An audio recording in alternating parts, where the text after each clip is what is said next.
Hey guys, tonight we're putting on our aprons, bracing ourselves for the smell of boiling cabbage, and plunging straight into the bustling, back-breaking, and occasionally bedbug-infested world of Irish immigrant maids in 1900s New York.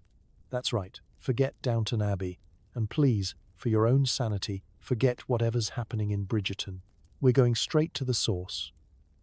Crowded tenements, bosses with more money than mercy, and a city where the rats are unionized and possibly have better dental care than you do. Before we get into the heartbreak and hilarity of scrubbing Gilded Age chamber pots and inventing ways to not die of boredom or scurvy, do me a favor. Like the video, subscribe, and leave a comment telling me if you've ever had a job so bad you still wake up sweating at 3 a.m. about it, but only if you actually enjoy what I do here. Otherwise, just sit back and judge me quietly. Now dim those lights, put a fan on for that calming, industrial tenement hum, get cozy, and maybe check under the bed for the ghost of Mrs. O'Malley. Let's pause for a moment and really think about what we're getting ourselves into tonight. Have you ever wondered what it was like to clean a millionaire's silverware with soap that's 90% sand? Or why every Irish maid in New York had arms like a professional wrestler and a permanent squint from dodging airborne potatoes? What exactly did room and board mean when the room was a converted closet? And the board was so stale you could shingle a roof with it. Did Irish maids ever get a day off? Or was Sunday just code for work slightly slower in secret? Was the accent an asset or a liability? Did anyone actually drink the water? Or was that considered attempted suicide? And just how many times could you be accused of stealing the good cutlery before you actually started considering it? Congratulations. You've just woken up in a boarding house on the Lower East Side, 1903. Your shift starts in 6 minutes. Someone is yelling in Yiddish next door. A horse just relieved itself in the street outside your window, and you're expected to make breakfast for a family of 6 before you've even had a chance to regret your life choices. Welcome to America, kid. Welcome to New York Harbor. The Statue of Liberty is smaller than you expected, the air smells like coal smoke and dreams on fire, and the only thing louder than the city is your heart pounding in your chest. You and 300 of your new closest friends are herded off a boat and onto Ellis Island, where someone will immediately mangle your last name and you'll start answering to it for the rest of your life. Let's set the scene. You're carrying everything you own in a battered trunk and a memory of your mother's warning to never trust a man with a mustache or a contract. You look around. There are people from every corner of the world. Italians clutching rosaries, Germans fanning themselves with official papers, a family from Poland with a goose. You're not sure how they got it through customs, but you respect the hustle. The line moves like cold molasses. At every step, you worry you're standing in the wrong queue. Is this the one for a new life, or for being sent back because your left eyelid twitches when you're nervous? The waiting hall echoes with instructions in a dozen languages, most of which are shouted, and all of which feel slightly threatening. You clutch your coat tighter, partly for comfort and partly because you're pretty sure someone's already tried to steal it twice. The official at the desk looks up, glances at your paperwork, then at your face, and just like that, your old life is over. You're now Annie O'Toole instead of Ain O'Tuathale, and the only thing more foreign than this new name is the concept of free public schooling. Your head is spinning with the sheer noise of it all. Somewhere in the distance, a baby wails. A grandmother faints. A man with a thick Brooklyn accent is already trying to sell you a map of the city for the bargain price of $2 and your eternal soul. You haven't even made it out of the building, and you're already learning rule number 1 of America. If it sounds too good to be true, it is. If it sounds terrible, it's probably just Tuesday. You shuffle forward, blinking in the unfamiliar electric lights, clutching your papers, and praying you pass the next inspection. Health checks are done in a style best described as cattle market meets surprise party. A doctor with a cold stethoscope stares into your eyes, makes you cough, and mutters something about trachoma. You have no idea what that is, but you nod and hope it's not fatal or, worse, contagious only among the Irish. You practice looking healthy. You try not to limp, even though your shoes haven't fit since Liverpool. When you're finally stamped and allowed through, you get a brief glimpse of Manhattan, a jagged forest of chimneys and church spires, crowded with so many buildings. You start to worry the whole thing will tip into the river if one more steamboat docks.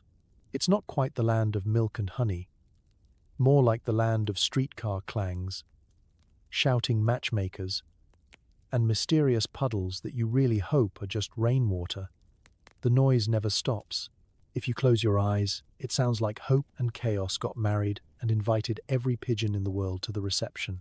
You're swept along with the crowd, clutching your new American identity and wondering how much of the old one you'll be able to keep.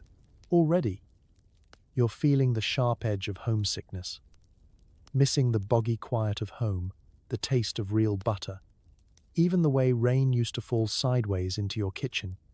But there's no time for nostalgia. The city is hungry, the tenements are waiting, and so is the help wanted sign in a window that you can just barely read. There's no grand welcome, no parade. Just a push toward the future, a chorus of voices in the street, and 1,000 promises floating in the air, some as real as the ache in your feet, most as hollow as the space left in your pocket after the man with the maps walks away. Welcome to America, the land of unfulfilled promises, and the place where you're about to learn what it really means to start over, with nothing but your wits, your hands, and the memory of how to make a good cup of tea. And as the sun sets behind the skyline, you realize the adventure has only just begun. Tomorrow, you'll find work, or work will find you. Tonight, you'll sleep with one eye open, listening to the lullaby of trains, sirens, and the faint, familiar sound of someone singing in Irish far down the hall. Before you can set foot on American soil, you're poked, prodded, and asked questions you don't understand by a man with an alarming mustache.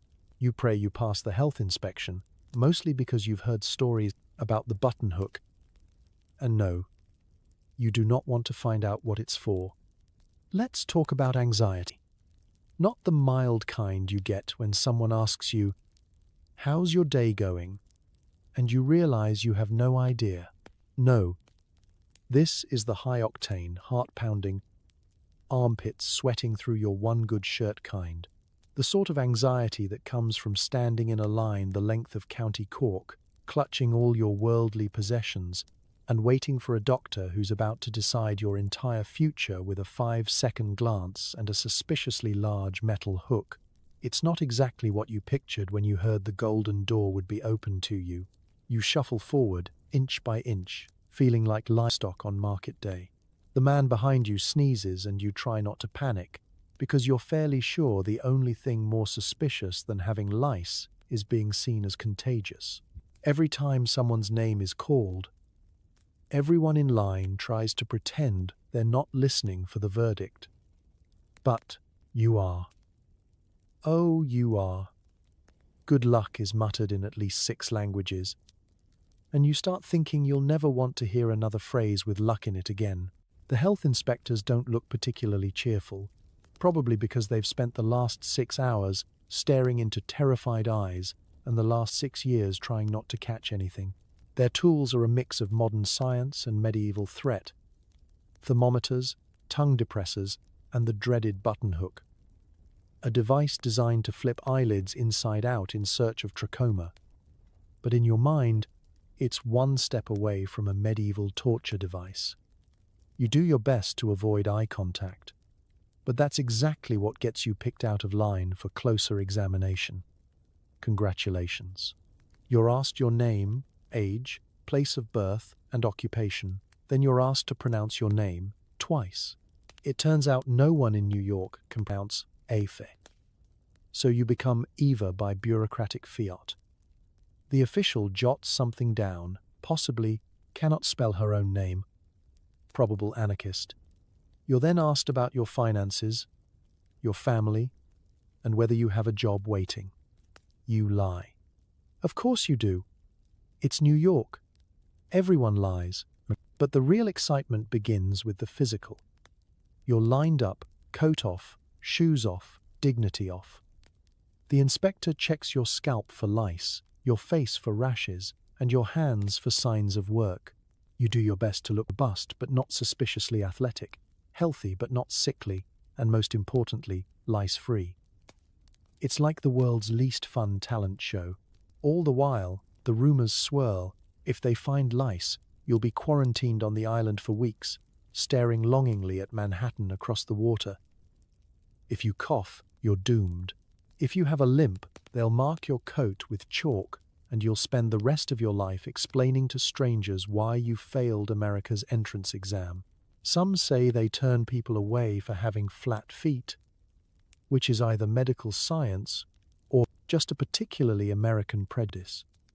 Somewhere down the hall, a child wails as his hair is examined. You spot an elderly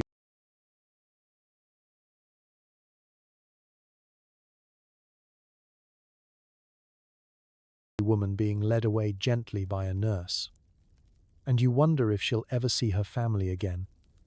It's hard not to be swept up in the drama, but the truth is, survival here is all about performance. You keep your head high, your cough silent, and your lice, if you had any, deep, deep in denial. Finally, you're waved through. You survived. You didn't pass out, cough, or accidentally confess to an international crime. No button hook for you today. You step out onto American soil feeling like you've won a very strange, extremely itchy lottery. And yes, your head will itch for the next week because trauma has a way of living in your scalp. Behind you, the line goes on. Ahead of you, New York waits, noisy, crowded, and more judgmental than the inspector with the mustache. But for now, you're in. You made it. You've beaten the odds, the button hook, and the pleasant hook. Bureaucrats. Welcome to the land of opportunity. Please don't scratch your head. Your new home is a 6th-floor walk-up, where the wallpaper is held together with hope and cockroach droppings. There are 12 people in 3 rooms, 1 window, and the bathtub is located in the hallway.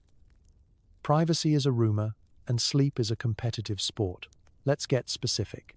The stairs creak with every step, and the scent of boiled cabbage, old socks, and last night's fish stew hangs in the air like a heavy wool blanket. Each floor you climb, your suitcase gets heavier, your dreams get a little more realistic, and the odds of seeing daylight from your bedroom diminish exponentially. The building's landlord hasn't made an appearance in years. Rumor has it he only exists when it's time to collect the rent or when the city inspector comes by, which is roughly as often as Halley's Comet. You're greeted at the door by a symphony of shouting, laughter, and a baby who's apparently allergic to silence. The front room doubles as a bedroom, kitchen, and, depending on the weather, a sauna or a meat locker. Your assigned sleeping space is either a pull-out cot, a corner of the floor, or, if you're really unlucky, the bit under the kitchen table where you'll be sharing your pillow with an ambitious colony of ants and someone's left shoe. The window, a rare architectural feature, is your lifeline to the outside world, if you can wedge it open.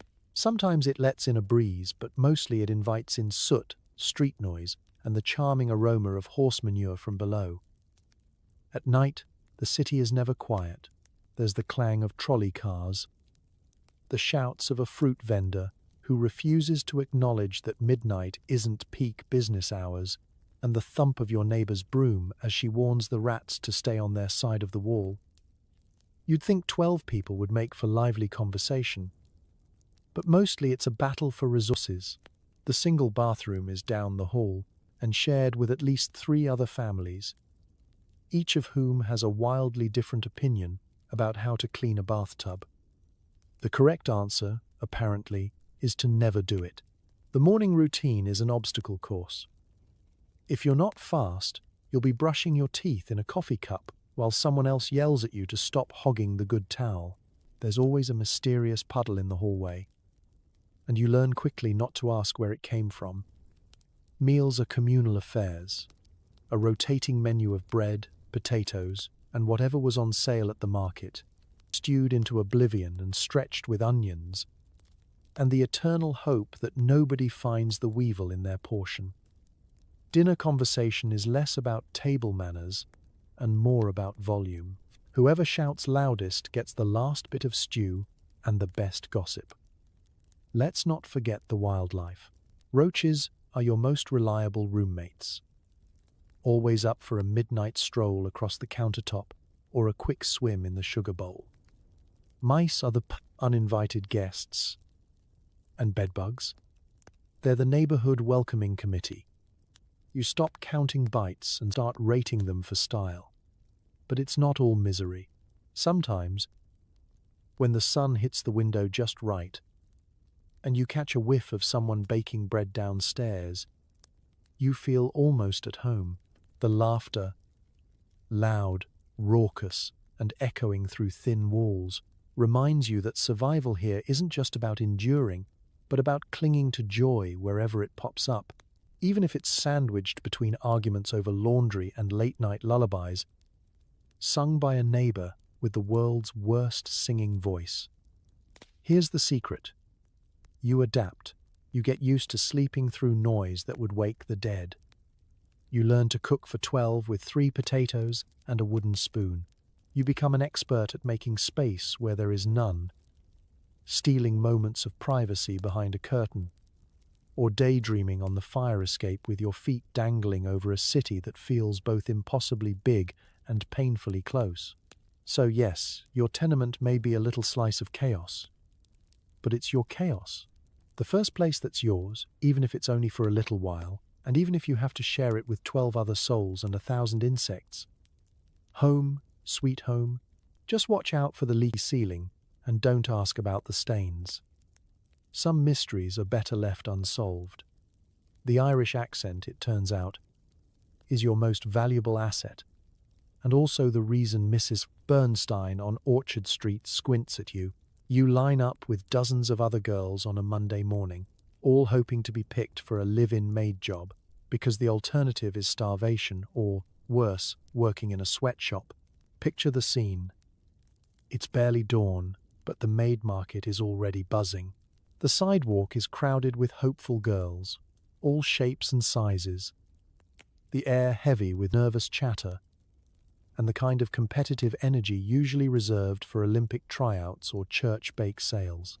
You clutch your best, well, your least stained dress, smoothing the skirt and praying that your one pair of boots doesn't squeak too loudly as you shift from foot to foot.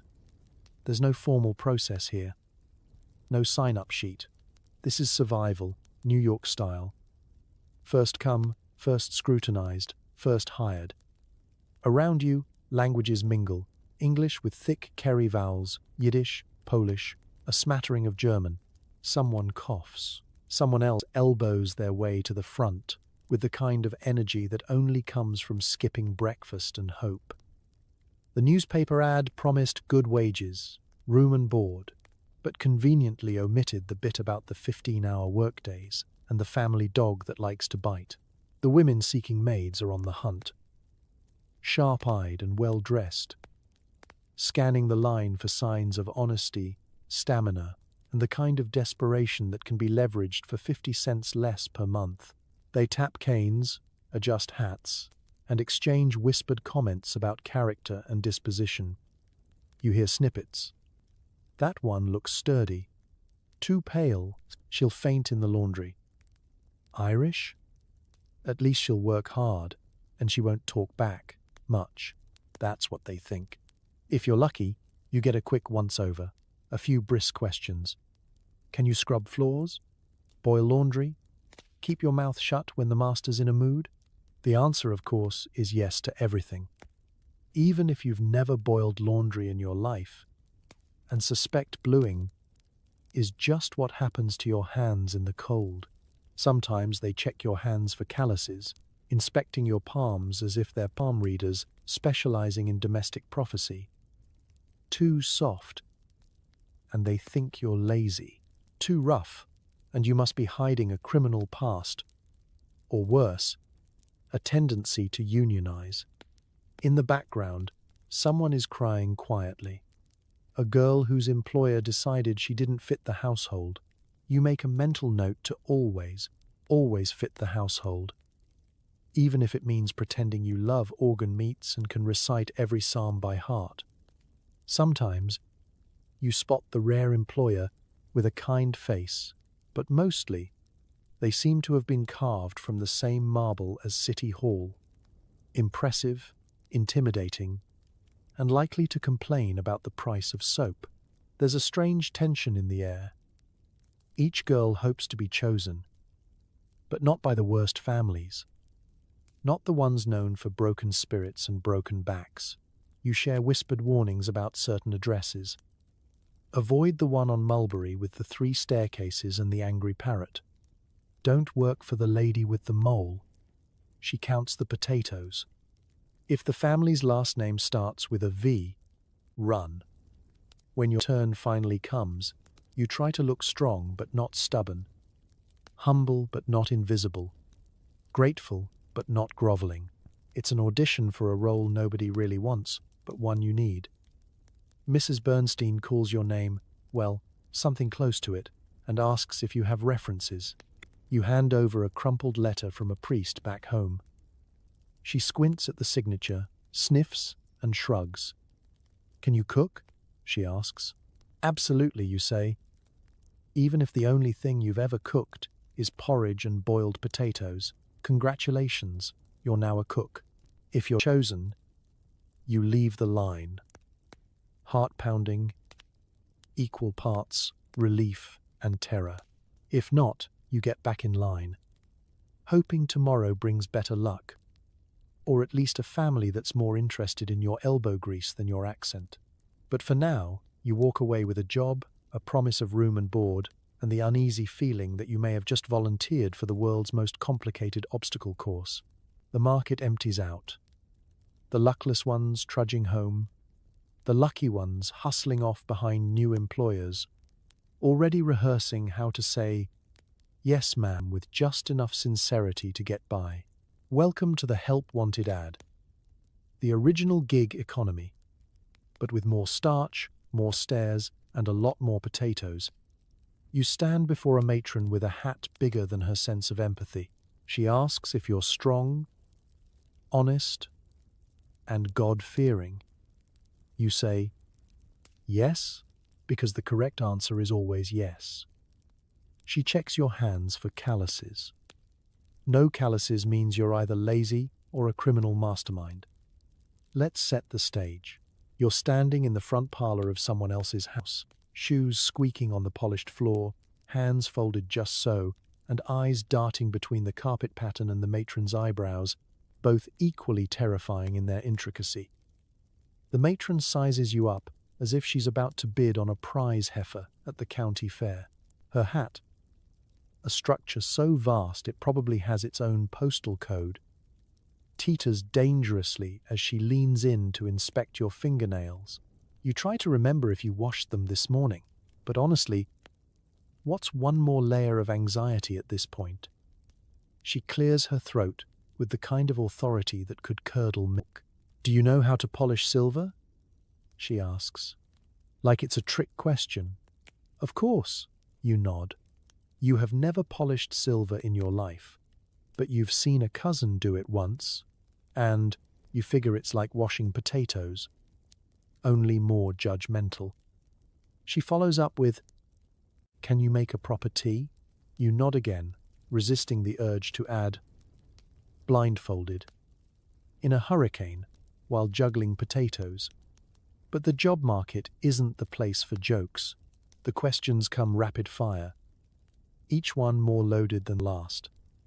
Are you strong enough to carry laundry up 4 flights? Can you keep your head when the children misbehave? Do you understand the importance of never, ever sitting down while on duty? Your answer is always yes. You'd say yes if she asked if you could bake bread underwater. In the job interview, enthusiasm is currency, and you're spending all you've got. Now, the real test. She asks about your moral character. Are you honest, reliable? Will you ever, under any circumstances, steal a candlestick or elope with the milkman? You assure her you are as honest as the day is long, and frankly too tired to elope with anyone. She squints, searching your face for any hint of rebellion or independent thought. You do your best impression of a docile sheep, but inside, you're plotting escape routes in case she asks you to recite scripture from memory. She shifts gears to the verbal abuse portion of the audition. A little test to see how you'll respond to being spoken to like you're both deaf and daft. The last girl, she says, voice dripping with scandal, had opinions. We don't like that here. You nod sympathetically, channeling every ounce of humility you've ever pretended to have. And she was slow with the silver, she adds, as if slow silver polishing is a gateway crime. You assure her. You are quick, efficient, silent, and invisible. She nods, possibly impressed, possibly just winded from the exertion of speaking at length. She asks if you are God-fearing. You are. You assure her. You are also landlady-fearing, landlord-fearing, and, most of all, matron-fearing. She likes this answer. For a moment, she almost smiles, then remembers herself, and resumes her role as head warden of the household. Next, she asks for references. You produce a letter from Father O'Malley, who once saw you sweep a church pew and declared you a model of Christian industry. She doesn't read it. She just checks to see that it exists. Paperwork is less about fact and more about tradition. She tells you what's expected. Up at dawn, bed late, 6.5 days a week, 1 afternoon off per fortnight if the weather is foul and the family is away. The pay? Room, board, and pocket money, which is code for enough to keep you from starving, not enough to encourage you to dream. Finally, she stands, adjusts her hat, and, with the air of someone granting a great favor, announces, "You'll do." Relief washes over you, closely followed by dread, as you realize you've just agreed to spend the foreseeable future polishing silver, scrubbing floors, and nodding through lectures on proper napkin folding. But you're hired. You made it through the gauntlet. Now all you have to do is survive. And as you follow her into the house, already memorizing the pattern of footsteps and the tone of the dinner bell, you can't help but wonder, how hard can it be? Spoiler. Harder than you think, but you won't find that out until tomorrow's shift. Congratulations, you got the job. Here's your uniform. A dress so thick it could stop a bullet and a starched cap that doubles as a sweatband. You put it on and instantly age 6 years. Fashion is for people who don't scrub floors. Let's start with the dress itself. A marvel of engineering. If the goal was to create a one-size-fits-none cocoon of misery, the fabric is some mysterious blend of wool, hope, and regret. It reaches from chin to ankle. With sleeves so tight, you briefly consider whether circulation is optional. The color? Practical, which is to say, an indeterminate shade of brown, blue, or black, engineered to hide stains, sadness, and the gradual erosion of your self-esteem. Getting daughter into the uniform is an ordeal in itself. First comes the shift, scratchy, and as forgiving as a bad confession, then the dress, heavy, stiff, and cut for someone with the proportions of a Victorian lamppost. You wriggle, you tug, You contemplate the life choices that led you to this moment. Next up is the apron. Crisp, white, and starched to a level normally reserved for military parades. The apron must be tied perfectly. Bows straight, corners flat, or risk a 10-minute scolding about household standards. By the third attempt, your fingers are numb, but your bow is finally symmetrical enough to avoid a lecture. And then, the cap, a masterpiece of social engineering. Its purpose is to keep your hair, and by extension, your dreams, firmly in place. Starched into submission, it pinches at the temples and guarantees a permanent forehead crease. It wobbles with every step, but it is not, under any circumstances, allowed to fall off. If it does, it's evidence of moral collapse. Sometimes, you catch your reflection in a dark window and have to squint to recognize yourself. You look less like a young woman and more like a haunted pastry chef. The whole get-up weighs about as much as a large dog and has the thermal properties of a cast-iron stove. In summer, you marinate in your own sweat, dreaming of ice baths and the sweet release of modern athletic wear. In winter, the wool soaks up every draft and every drop of melted snow, so your bones stay chilled until spring. Flexibility is a foreign concept. Every movement is a negotiation with your own fabric. Try running upstairs in it, and you'll learn why graceful is not on the list of job requirements. But the real kicker is the shoes, leather, unyielding, and seemingly designed by someone with a vendetta against feet. They squeak on linoleum, slip on wet stairs, and develop blisters in places you didn't know you had skin. You break them in, or they break you. Socks, if you're lucky enough to have them, are wool too, coarse and eternally damp. Because nothing in a New York tenement ever dries completely. You learn to move in your uniform, quick enough to avoid the mistress's scowl, quiet enough to escape the notice of the master's guests, and agile enough to dodge the family's dog, who is convinced your apron is a chew toy. You develop a walk that is part tiptoe, part shuffle, part advanced obstacle course, honed by 1,000 close calls with teacups and priceless vases.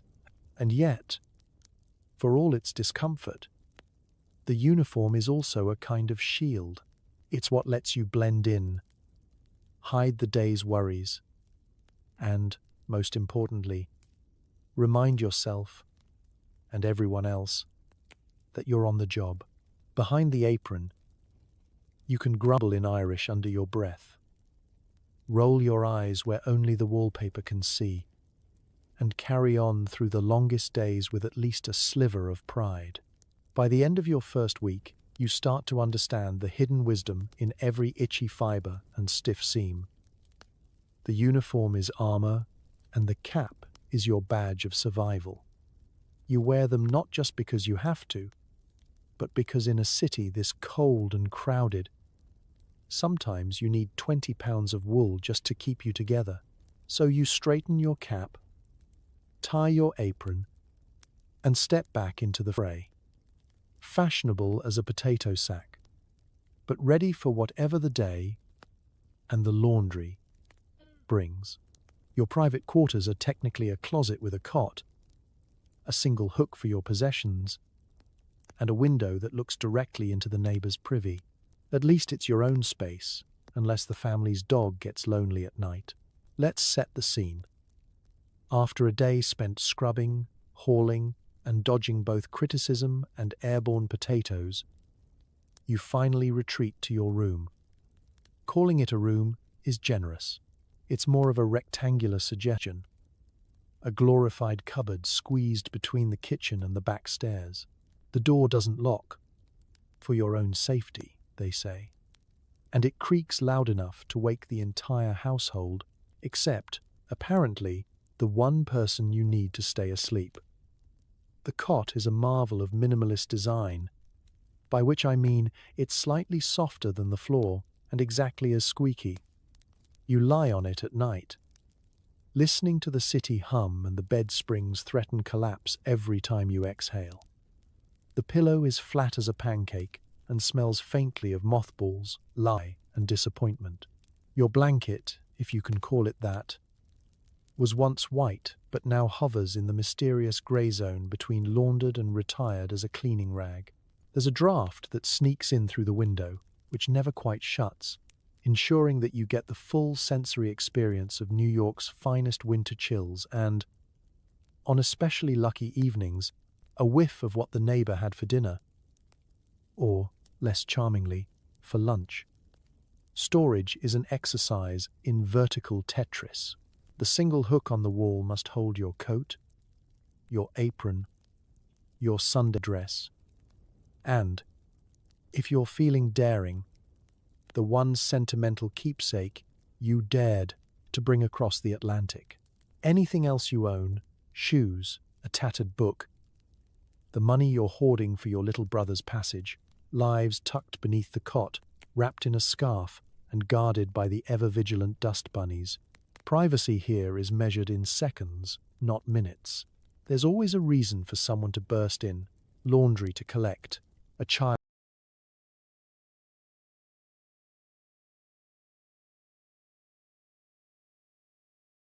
on the run from bath time, or the dog, convinced your room is a luxury kennel.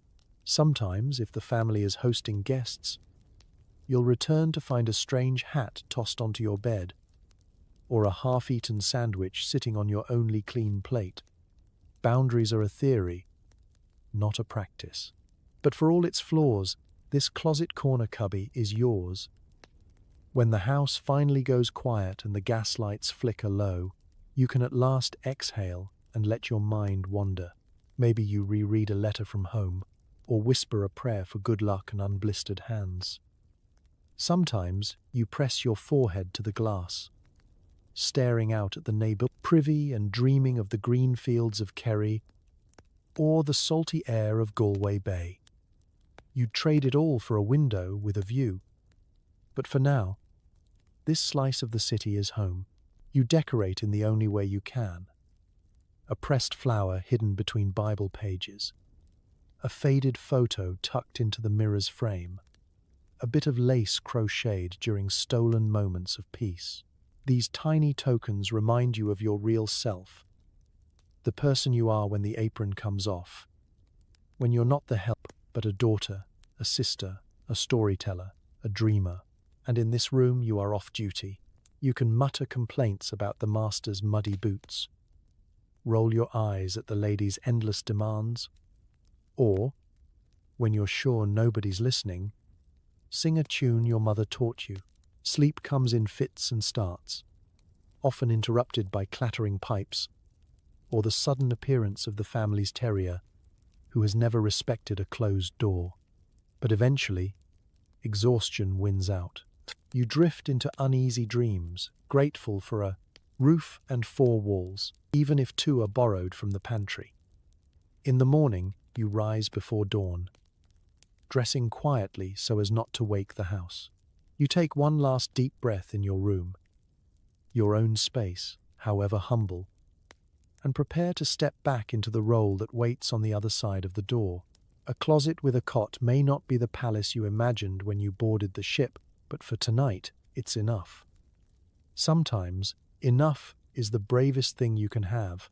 Your day starts before the sun, and your first task is to light the stove without blowing up the kitchen. If the porridge isn't perfect, prepare for a lecture about standards from someone who can't boil an egg. Let's set the alarm. It's barely 4:30. The sky outside your tiny window is still ink, black, and every muscle in your body is pleading for 5 more minutes of sleep. But duty,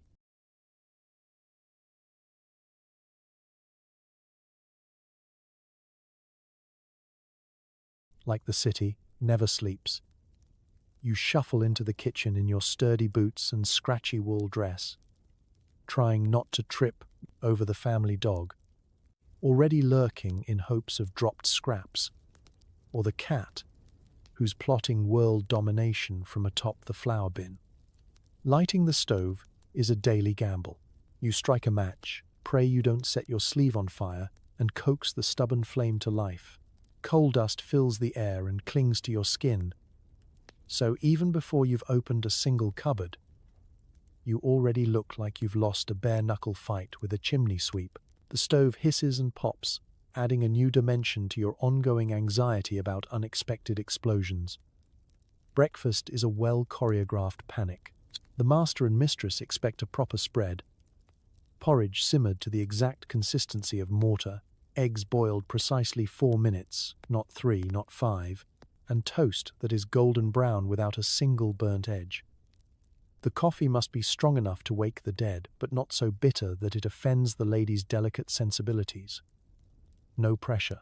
You measure out oats, add a pinch of salt, and stir the pot like your life depends on it. In a way, it does. A lumpy porridge earns you an eyebrow raise. A thin porridge, a dramatic sigh. And heaven help you if you ever forget the sugar. There's an entire subcategory of lectures for that. Meanwhile, you juggle slicing bread, beating eggs, and peeling oranges, moving faster than you ever have in your life, all before you've even had so much as a sip of tea yourself. Then come the interruptions. The youngest child wanders in, wailing for jam on his bread.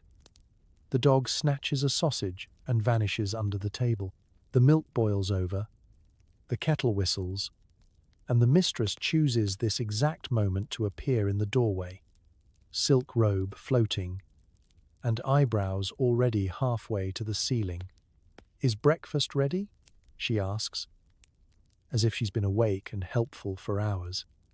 You smile and nod, resisting the urge to mention that she thought the stove worked by magic until last week.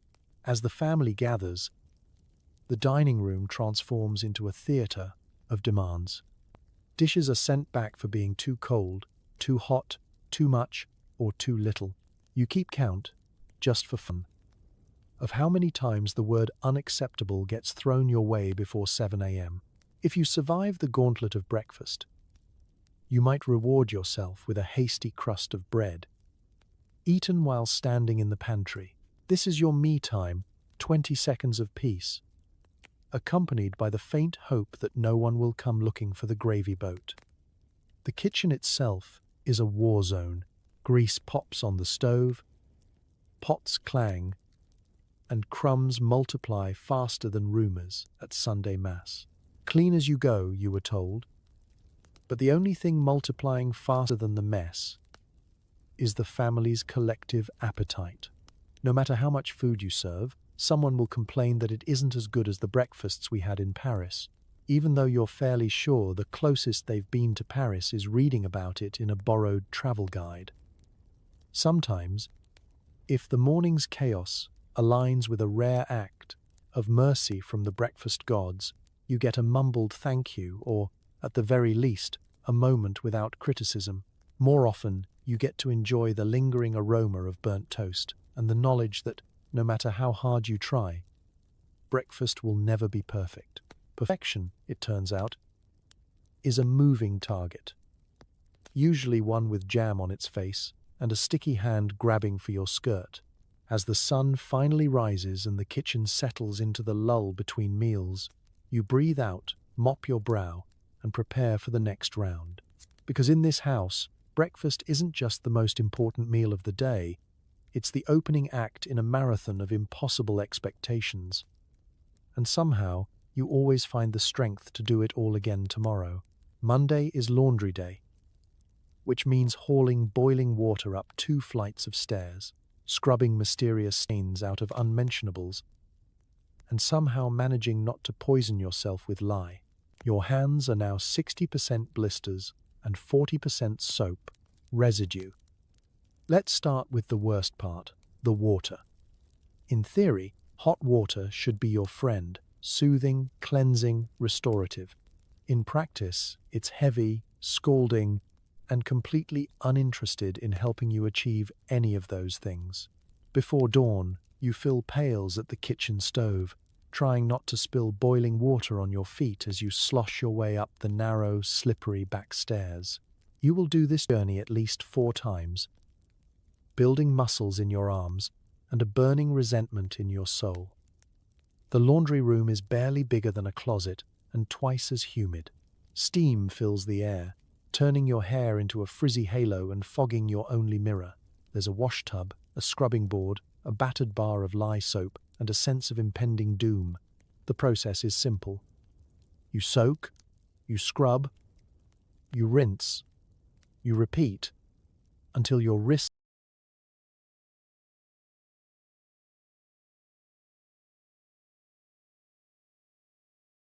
ache and your back mutters threats of mutiny. Each shirt, sock, and petticoat is a new adventure in Guess the Stain, featuring all your favorite mystery substances from Just Gravy. I hope to. Why is this green and crunchy? Lye. Your main cleaning agent is also your main nemesis. The label says caution, but what it really means is good luck and Godspeed. It burns your hands, your nose, and sometimes your dignity when you inevitably get it on your apron and leave behind a ghostly white handprint. You scrub at stains with a ferocity that surprises even you, cursing quietly when the dirt wins and pretending not to notice when the water turns an alarming shade of brown. It's a full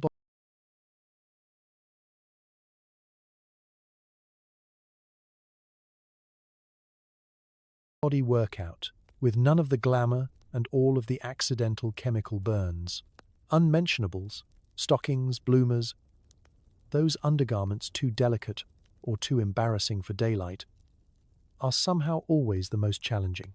The lady of the house expects them to be as white as the driven snow, even if the only snow you see in New York is a sort of grey slush. You wield your washboard like a knight with a lance, trying to scrub away stains and shame, knowing you'll never quite succeed. If you finish and the lace is still attached, it's a small miracle.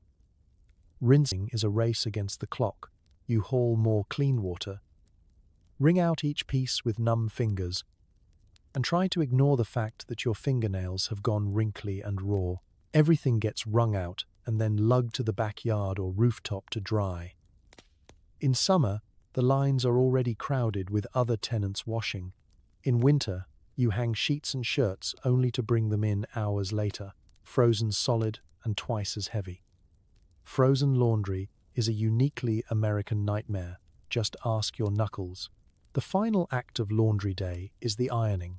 The iron itself weighs about as much as a healthy sheep and must be heated on the stove, then wielded quickly before it cools down or, worse, scorches the best tablecloth. You flatten wrinkles with a vengeance, all while dodging the cat, who believes that every fresh sheet is an invitation to shed fur in new and creative patterns. As the afternoon wears on, the house fills with the not unpleasant smell of soap, steam, and defeat. Your hands are red and swollen, your apron is damp, your back is howling, and your sense of accomplishment is offset only by the certainty that by next Monday, every garment will be dirtier than before, and the cycle will start again. If you're lucky, you might get a cup of tea and a moment to sit on the back stoop, letting the sun dry your hair and the breeze cool your arms. But mostly, you just get blisters, a faint chemical buzz in your nostrils, and the quiet satisfaction of knowing that, for one shining moment, everyone in the house has something clean to wear, thanks to you, the unsung hero of laundry day. And so, as the last shirt flaps in the wind and you wipe your hands on your battered skirt, you allow yourself a small smile. In a world where so much is out of your control, at least you can conquer a pile of dirty socks. That, and possibly start a hand modeling career for before pictures. No matter how hard you work, the city's dust finds a way in. You sweep, mop, dust, and polish until you start hallucinating dust bunnies in your sleep. The lady of the house invents new surfaces for you to clean out of sheer spite. Let's get you into character. You're armed with a mop, a bucket, a rag, and a broom that's been used so many times it has the receding hairline of a stressed-out accountant. From the moment you finish breakfast, yours consisting mostly of crusts and whatever didn't hit the floor, you launch yourself into the daily war on grime. Manhattan, it turns out, is mostly just coal dust and dreams. And every breeze brings a fresh layer into the grandest brownstone. The city seems determined to remind you that for every spot you scrub away, two more will appear, like hydra heads, but with more lint. You begin in the parlor, a room reserved for guests and the family's collection of priceless knickknacks. Each one, you're informed, must be dusted with a separate cloth. The piano gets a soft rag, the marble statuette a chamois, and the porcelain dog, which you're convinced is glaring at you, gets only your most gentle touch. One sneeze and you're a legend for all the wrong reasons. If you're lucky, you'll only knock over a picture frame. If you're unlucky, you'll set off a domino effect involving a vase, a clock, and your immediate unemployment. Next, you tackle the floors, wooden, creaky, and designed, apparently to collect every particle of city filth. You sweep, you mop, and you sweep again, because dust has the supernatural ability to reappear the second your back is turned. Sometimes, the lady of the house appears, inspecting your progress with the precision of a museum curator and the empathy of a tax auditor. "You missed a spot," she says, pointing to a speck of dust smaller than her patience. You thank her, because sarcasm is forbidden, and attack the spot like you're exercising a demon. Every surface is fair game: banisters, baseboards, windowsills, and, if you're truly unfortunate, the chandelier, which requires balancing on a rickety ladder, while wielding a feather duster, and muttering prayers to every saint you can remember. If you're terrified of heights, congratulations, so is the chandelier. You spend half your time praying you don't plummet onto the master's new carpet, which, according to legend, was imported from somewhere more expensive than Ireland. The kitchen is another story. Soot, flour, grease, and a mysterious substance you're fairly sure is alive. The stove must be scoured until it gleams, the copper pots shined until you can see your own exhausted reflection, and the pantry shelves wiped free of any evidence that mice have outwitted every trap ever set. The lady of the house, who has never cooked a meal herself, will deliver running commentary from the doorway. The silver isn't bright enough. Did you dust behind the clock? Are you sure you're using enough elbow grease? You are, in fact, running dangerously low on elbows. Bathrooms and bedrooms each present their own nightmares. Bathrooms mean scrubbing tiles and scouring sinks until you've bleached the memory out of them. Bedrooms require making beds with hospital corners so sharp you could use them for surgery, fluffing pillows, and folding nightgowns with geometric precision. There is always an extra sheet to iron or a secret drawer to organize. If you finish early, don't relax. New tasks materialize out of thin air. Some days you suspect the family stays up at night inventing new places to store dust. The final indignity? You're never really done. Just as you step back to admire your work, a muddy boot print appears in the hall, or the wind rattles open a window, scattering a fresh coat of city dust like confetti at a parade you were never invited to. The day's work is relentless, and so is the dirt. But you endure. You take pride in the shine, in the pride, brief moments when a room is spotless, even if it lasts only until the next breeze. You move quietly through the house, the ghost of cleanliness, hoping that maybe, just maybe, someone will notice all you've done, or at the very least, not drop a biscuit on the floor for 5 whole minutes. And so, with aching arms and a new appreciation for every clean corner, you hang up your mop at day's end, knowing that tomorrow the dirt will be back, but so will you. Dirt never sleeps, but neither do you, not really. You're just waiting for the next battle. The house has rules, and you are at the bottom of every list. Don't speak unless spoken to. Don't sit unless you're invisible. If you break a plate, you're not just clumsy, you're a disgrace to your entire ancestry. Let's walk through your day, one rule at a time. Before you even blink awake, the rules are waiting for you, lurking in every polished corner and starched napkin. There's a list in the kitchen, posted just above the broom closet for maximum intimidation, but you barely need to read it. The rules live rent-free in your head, whispered by the mistress and reinforced by the silent, watchful portraits of ancestors who seem to judge you from their gilded frames. Rule 1. Don't speak unless spoken to. This isn't just polite advice. It's survival. The less you say, the fewer chances you have to say the wrong thing. You become a master of the silent nod, the deferential smile, the raised eyebrow that says, "Yes, ma'am," even when what you mean is, "I haven't slept since the Taft administration." Conversations in the house swirl around you like gusts of wind. You know everyone's secrets, the uncle's gambling, the daughter's love letters, the master's hidden stash of brandy, but you never, ever let on. Your poker face is better than a professional card sharp. Rule 2. Don't sit unless you're invisible.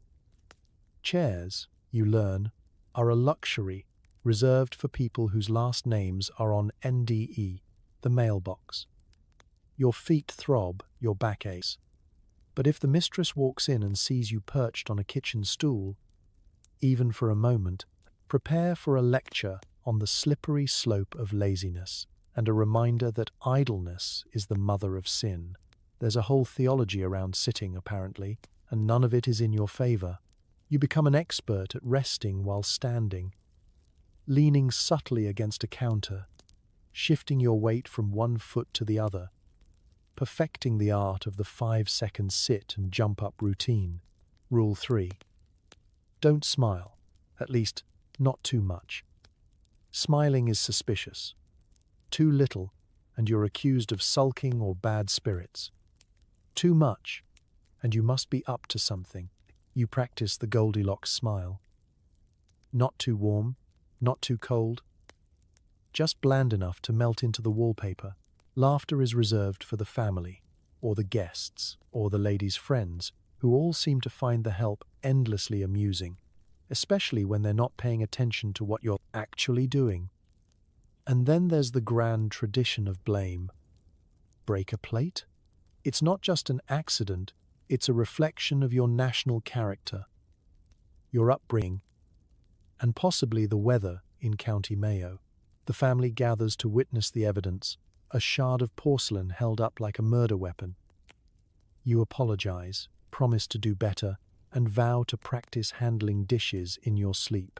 The other staff give you the silent, knowing look that says, "We've all been there," before quietly praying you won't be next. The rules are everywhere and nowhere, shifting depending on the family's mood, the day's news, or the number of guests in the house. Some days, you're expected to be invisible. Other days, you're trotted out as proof of the family's benevolence. "We treat our staff like family," they say, right before reminding you that family doesn't eat at the same table. You learn to anticipate the rules before they're spoken. You memorize every household quirk. The master likes his coffee strong, his slippers by the fire, and absolute silence during his afternoon nap. The lady of the house despises the sound of cutlery scraping plates, the sight of dust on windowsills, and, most of all, the word no. You learn to read a room, to sense when a rule is about to be enforced, to dodge trouble with the agility of a cat in a rocking chair factory. In the quiet moments, when the house is still and the only sound is your own heart beating, you sometimes wonder what it would be like to live without so many rules, to speak freely, to sit for as long as you wanted, to laugh without worrying who's listening. But for now, you keep moving, keep quiet, and keep the rules close.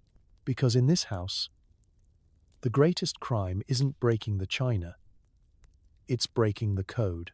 And if you want to keep your job, you learn to follow the rules. Even as you quietly dream of the day you'll write a few of your own. You love the kids, most days. On other days, you consider running away with the circus. They demand stories, rides, and emotional labor, all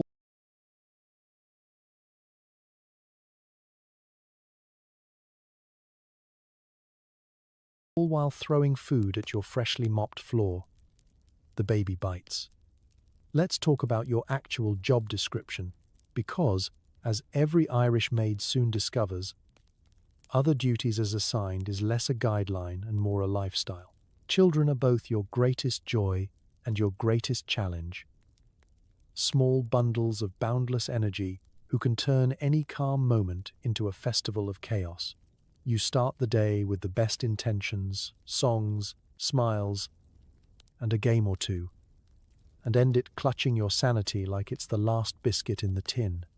Mornings are the sweetest, if you're lucky. Bleary-eyed little ones tumble into the kitchen still warm from sleep, with hair like haystacks and faces sticky with yesterday's jam.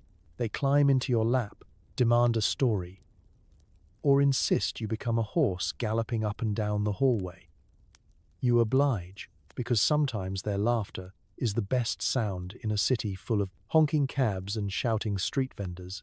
There are moments, quiet, secret moments, when you remember your own little brothers and sisters in Ireland. And for a second, the distance doesn't feel quite so impossible, but the sweetness is fleeting. Breakfast launches a daily battle. Porridge in the hair, toast on the floor, and orange juice launched with the accuracy of a circus knife thrower. As you bend to wipe up the latest disaster, you're guaranteed to be stepped on, climbed over, or tackled by a toddler with a suspiciously sticky handshake. The lady of the house enters just in time to see the mess and offers her trademark sigh of disappointment, as if you somehow encouraged the child to butter the cat. Midday is when the real fun begins. There's the toddler, who wants nothing more than to play with the family silverware and eat crayons. The 6-year-old, an aspiring magician, tries to make your apron disappear while you're still wearing it. The eldest child asks endless questions about everything from how stoves work to whether you ever met a leprechaun back in the old country. You learn to invent answers that sound magical and just vague enough to satisfy, all while untangling hair ribbons and rescuing dolls from the dog's jaws. Emotional labor? You've got it in spades. You're the secret confidant for lonely children, the referee of sibling disputes, and the one person guaranteed to remember where every toy was last seen. You dry tears, kiss scraped knees, and offer encouragement for piano practice that could make a grown man weep. You're also the designated monster chaser, banishing imaginary beasts from closets and under beds with the bravado of a professional exorcist. And then there's the baby, the tiniest tyrant of them all. Small, deceptively innocent, but armed with the world's sharpest gums. The baby bites, and you have the bruises to prove it. The family finds it adorable, you less so. Diapers, bottles, and lullabies on repeat, until your eyes cross and your arms ache. Sleep? Only if the baby sleeps first. And that's a wager no one in the house is betting on. Of course, as every seasoned maid knows, children are excellent at sabotage. Just when the floor is clean, they track in half the garden. Just as you finish folding the laundry, they host a puppet show with the pillowcases. You mop, you scold, you laugh, and sometimes you just sigh and join in, because resistance is futile and joy is rare. Still, when bedtime finally comes and you tuck the last child in, you get a thank you whispered through a yawn, or a sticky hug, or the warm weight of a small hand reaching for yours in the dark. In those moments, you remember why you do it. Not just for the money, not just for the hope of a better future, but for the wild, exhausting, utterly human comfort of being needed. So yes, children can be blessings, miniature tyrants, and everything in between.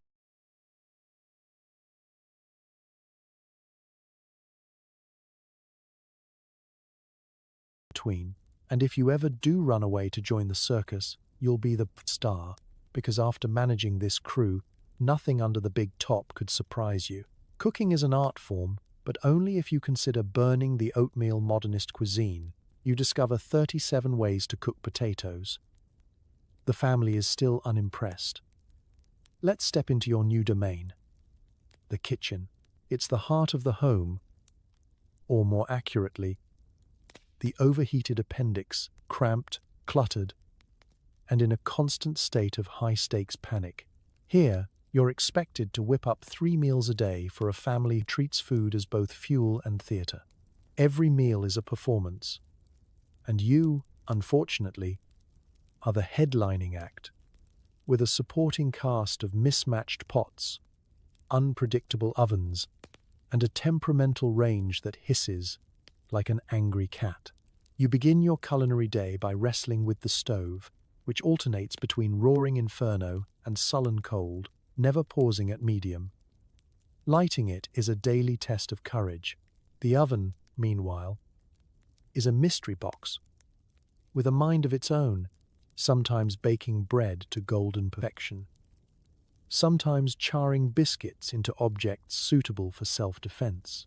There's no temperature gauge, only the family's withering gaze, and the subtle art of guess and pray cookery. Your ingredients, such as they are, arrive with the morning's market delivery and the kitchen budget, which is just enough to keep the family fed, but never enough to impress. Meat is a Sunday luxury. Most days, you're working with potatoes, onions, carrots, and whatever vegetables survived the journey from the grocer's cart to your battered countertop. You master the art of stretching a single chicken across 3 meals and 4 suspiciously large leftover soups.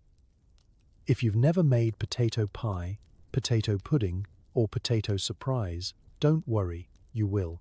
Recipes exist, but only in the heads of ladies who never actually cook. The mistress insists on French cuisine after her one trip to Paris, but she means add more butter and pretend it's fancy. You try your hand at soufflé, only to discover that the house is full of unexpected drafts and loud noises, both of which seem designed to make anything delicate collapse like your dreams of culinary greatness. The family's favorite dish, you eventually learn, is anything you didn't burn. High praise. Breakfast is chaos, lunch is carnage, and dinner is theatre. The children demand pancakes, shaped like animals. The master wants his steak just so. And the lady of the house has discovered a new dietary philosophy every Tuesday.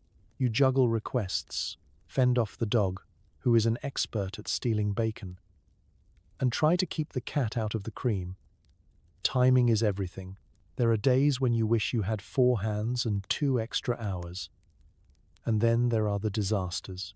The gravy curdles, the pudding collapses, or, worst of all, you accidentally serve yesterday's soup for the 3rd time in a week. You brace for criticism, invent creative excuses. It's a family recipe from the old country, and pray that dessert distracts everyone from the undercooked carrots. If all else fails, you lean on Irish staples, soda bread, potato cakes, stews thick enough to stand a spoon in. They may not impress, but at least no one can claim they're hungry. Cleanup is a sport unto itself. Dishes pile up faster than you can wash them, and the sink is always just one clump of potato peelings away from rebellion. Hot water is a luxury, soap is precious, and your hands are in a perpetual state of prune. And just as you finish, someone will inevitably wander in asking for a snack, undoing all your hard work with a single, "Is there anything to eat?" Still, for all its chaos, the kitchen is sometimes your sanctuary. When the house is quiet and the last crumbs are swept away, you might sneak a corner of fresh bread or sip a cup of tea by the stove, letting the warmth chase away the day's exhaustion. You think of home, of your mother's kitchen, the smell of peat smoke, the taste of stew cooked, slow and with love. Maybe tomorrow, you'll finally get the soufflé to rise. Or maybe you'll just invent the 38th way to cook potatoes. But whatever happens, you'll be back in the kitchen at dawn. Because in this house, the next meal is always coming. And the only thing more relentless than hunger is hope. Served hot, with a side of blisters and a dash of stubborn pride, you finally get paid. Only to find that half your wages have been deducted for breakages, laundry soap, and using too much lamp oil. The other half goes home to your family in Ireland, if you're lucky. Payday, 2 words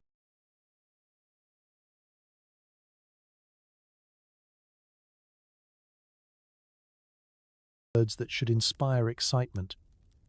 But for you, it's mostly an exercise in advanced arithmetic and mild heartbreak. On the last Saturday of the month, you line up outside the study, smoothing your apron, rehearsing your politest thank you, and quietly bracing for disappointment. The master sits at his desk, spectacles perched on his nose, a stack of envelopes at his elbow and a ledger as thick as a family Bible. When it's your turn, he barely looks up. "Here you are," he says, handing over a sealed envelope with your name spelled wrong in 2 places. You offer a smile and step away, heart fluttering. For a brief, shining second, you imagine the possibilities. A new pair of stockings, a tin of sweets, maybe even a trip to the picture show. Then you open the envelope. Inside is your pay, a handful of coins, a paper note, and a laundry list, sometimes literally, of deductions. 2 saucers chipped, lye soap for laundry, coal for extra fire in the nursery, lamp oil for reading after dark. You blink, trying to remember the sources in question, and debate whether reading a borrowed book by candlelight is truly an extravagance. There's always a new charge, some tiny infraction or household expense that magically lands in your column.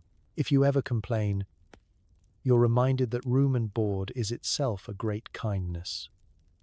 And you should be grateful you're not on the streets, like so many these days. You count and recount your wages, willing the coins to multiply.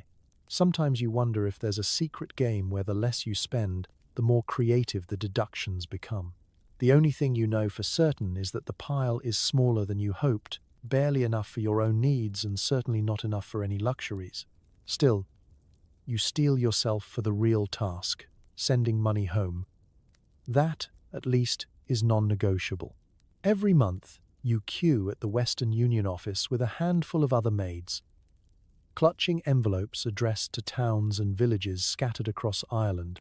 It's a line of determined faces, some hopeful, some exhausted, all united by duty. You hand over your hard-earned cash, sign the receipt, and say a silent prayer that the money gets there safely. For a moment, you feel a surge of pride. No matter how little you have, you're helping to keep your family afloat across an ocean and a world away. Of course, that leaves precious little for yourself. After the remittance, you stretch the remainder with the expertise of a magician. A new ribbon for Sunday Mass, a penny for a sweet, maybe a tiny gift for a friend's birthday.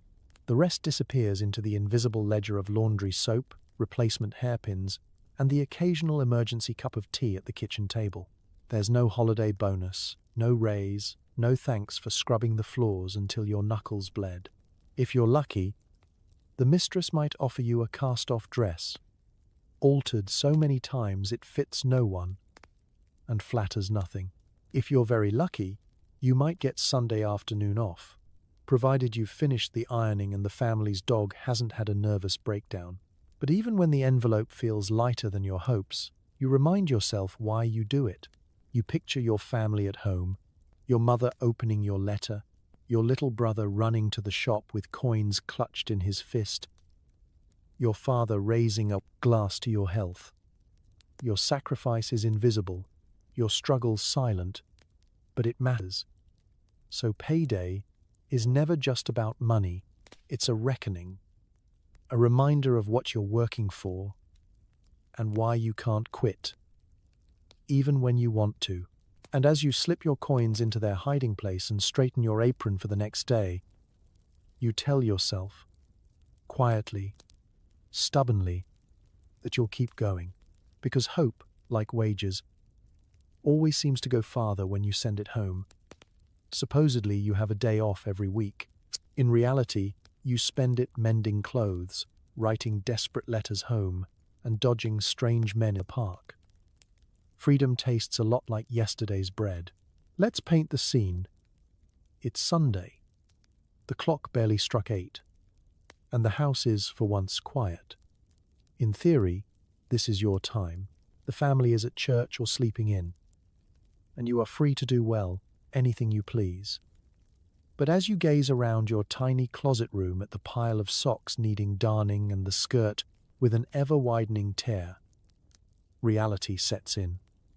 Your day off has arrived, and it has brought chores of its own. Act 1.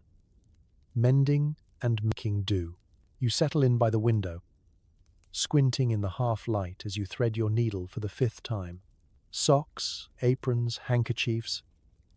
Every garment has a story, most of them involving mud, torn seams, and children with an uncanny sense for disaster. You patch and stitch, your fingers moving with the muscle memory of 100 Sunday mornings. Sometimes, you even mend something for yourself. A luxury. You daydream about dresses in shop windows. But in reality, your wardrobe consists of what you can repair, rescue, or inherit from the mistress's ever-rotating closet. Act 2.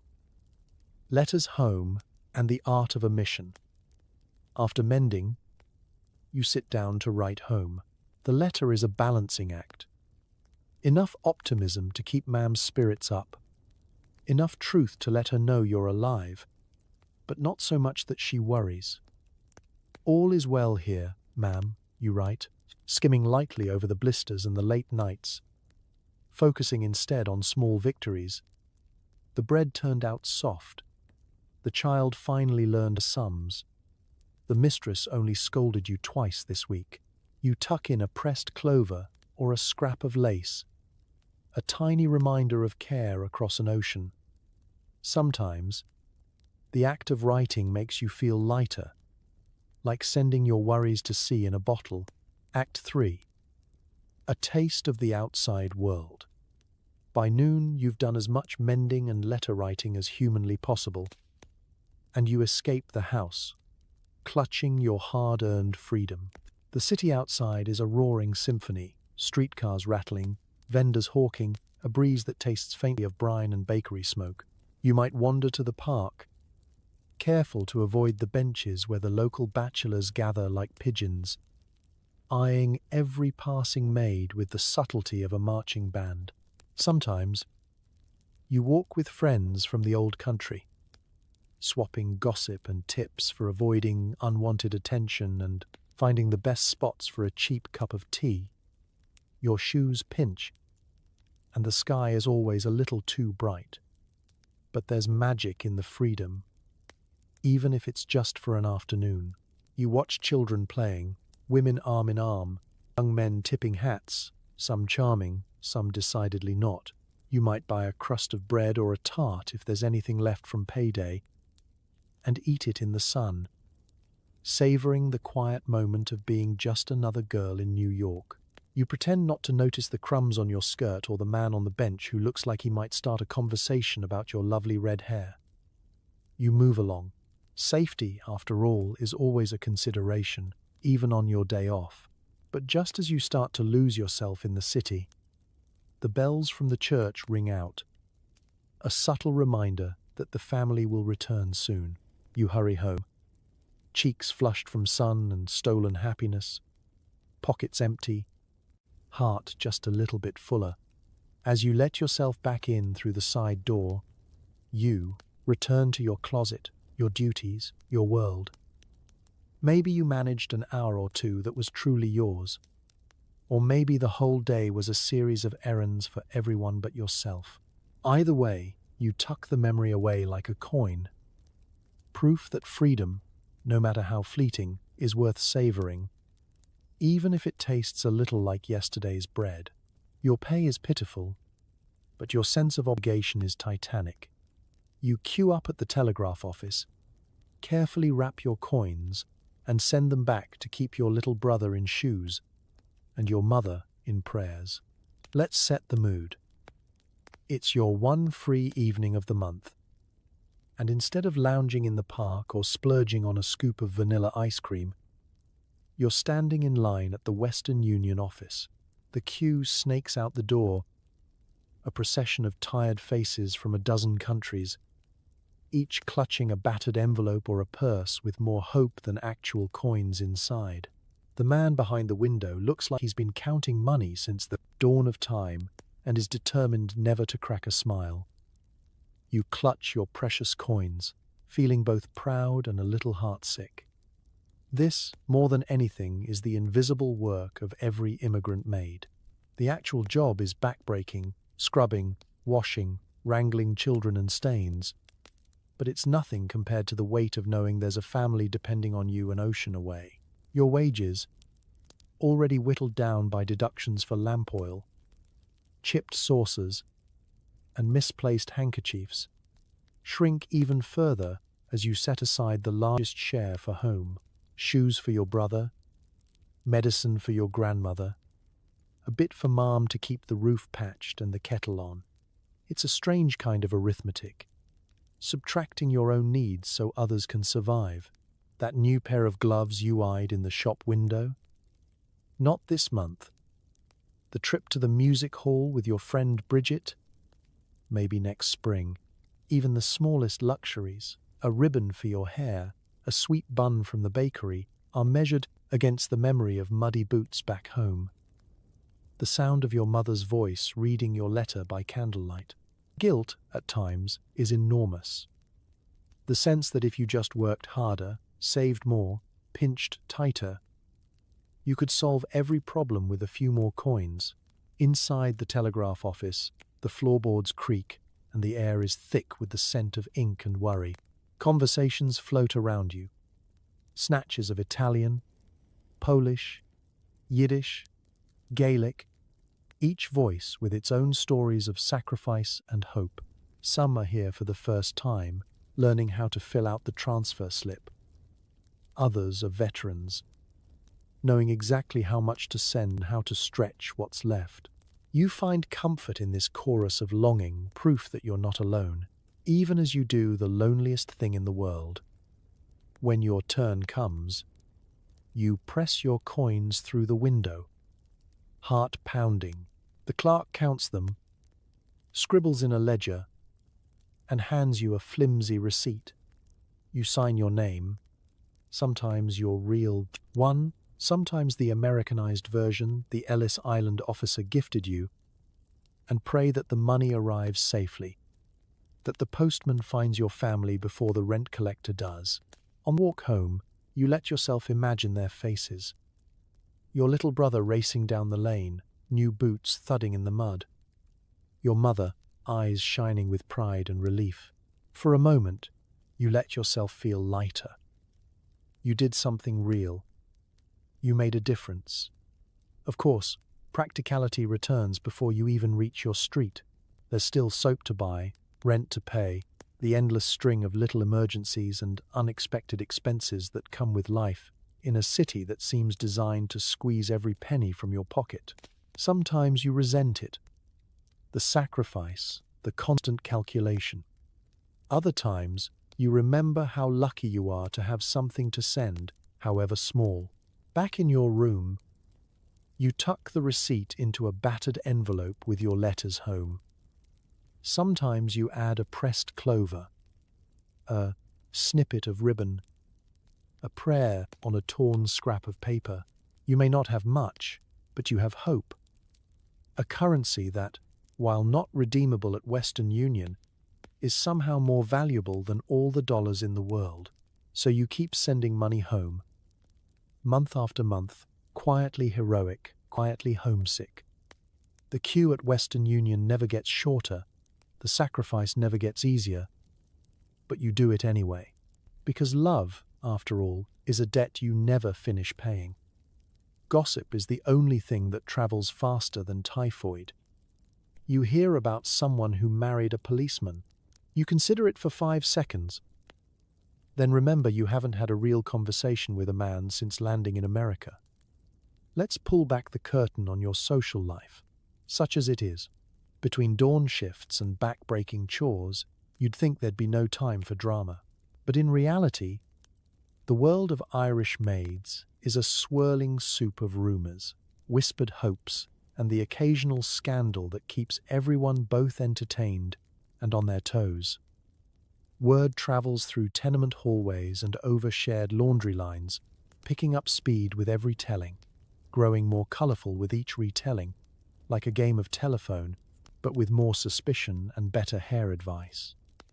It starts in the kitchen, with whispers traded over the scouring of pots. Did you hear about Nora on Mulberry? Caught kissing a butcher's boy behind the fish market. Suddenly, everyone's slicing potatoes with renewed interest.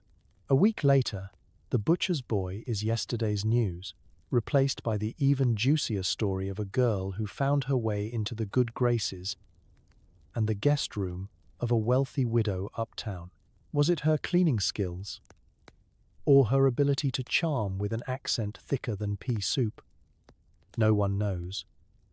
But everyone speculates.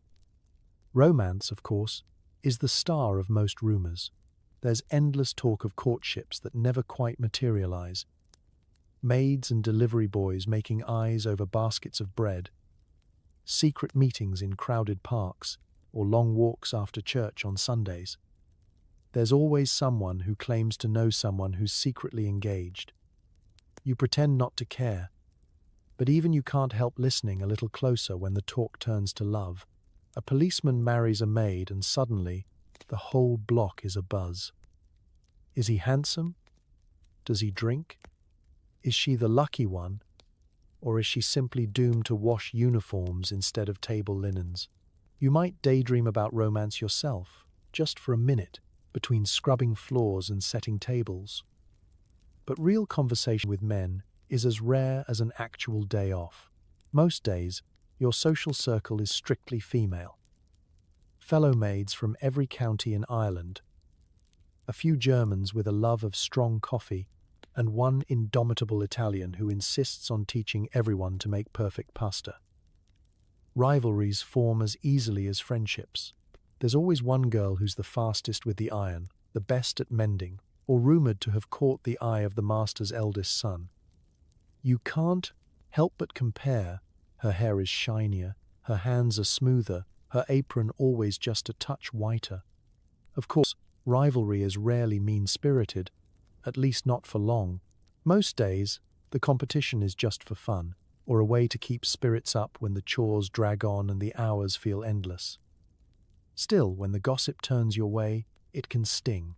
Someone saw you walking with the grocer's assistant? Expect questions. Did you get a letter from home and smile just a little too widely? Someone will ask if it's a love letter, even if it's just ma'am reminding you to say your prayers. And yet, beneath all the chatter, there's camaraderie. When one girl lands a better job or wins a beau, there are whispers of envy. Sure, but also genuine cheers, because everyone is fighting the same battle, just in different uniforms.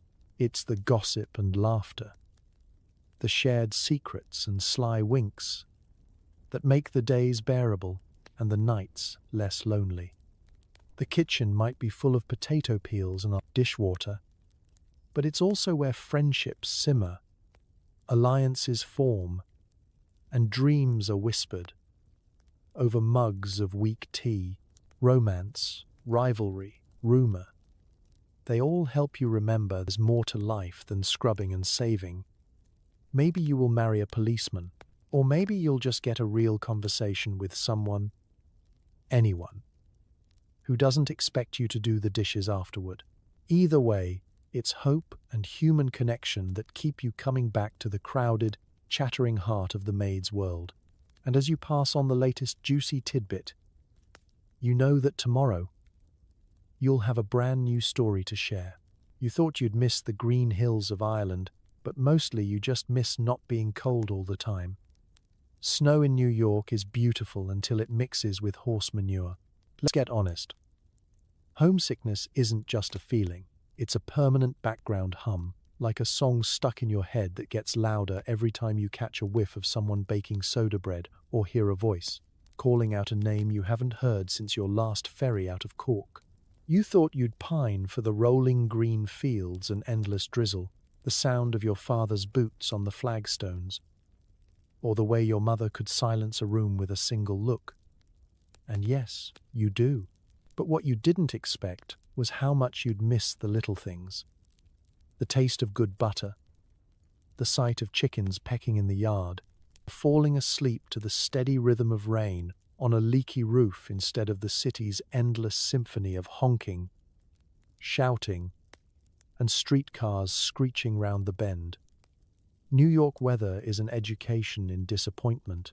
When winter comes, it doesn't sneak up on you with a gentle frost. It slaps you across the face, howling through your threadbare coat, sneaking under doors, and freezing your breath before you've even left your lumpy cot. At first, you marvel at the snow, watching flakes drift past your window and coat the city in a brief, shining blanket of white. For a glorious hour, it's as if the whole world has gone quiet. The city's sharp edges softened under a layer of magic.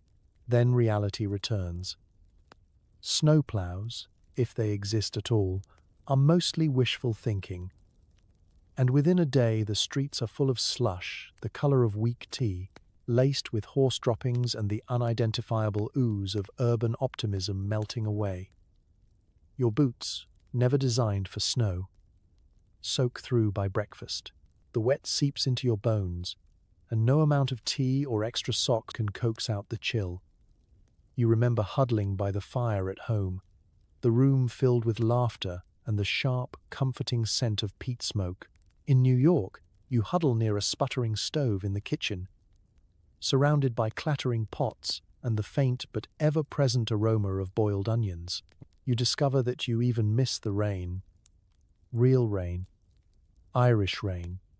The kind that fell sideways and soaked you through but felt like a blessing after a long, dry spell. Here, rain comes in sudden, angry bursts, mixing with soot, flooding the gutters and making the city smell even stranger than usual. It's not the same.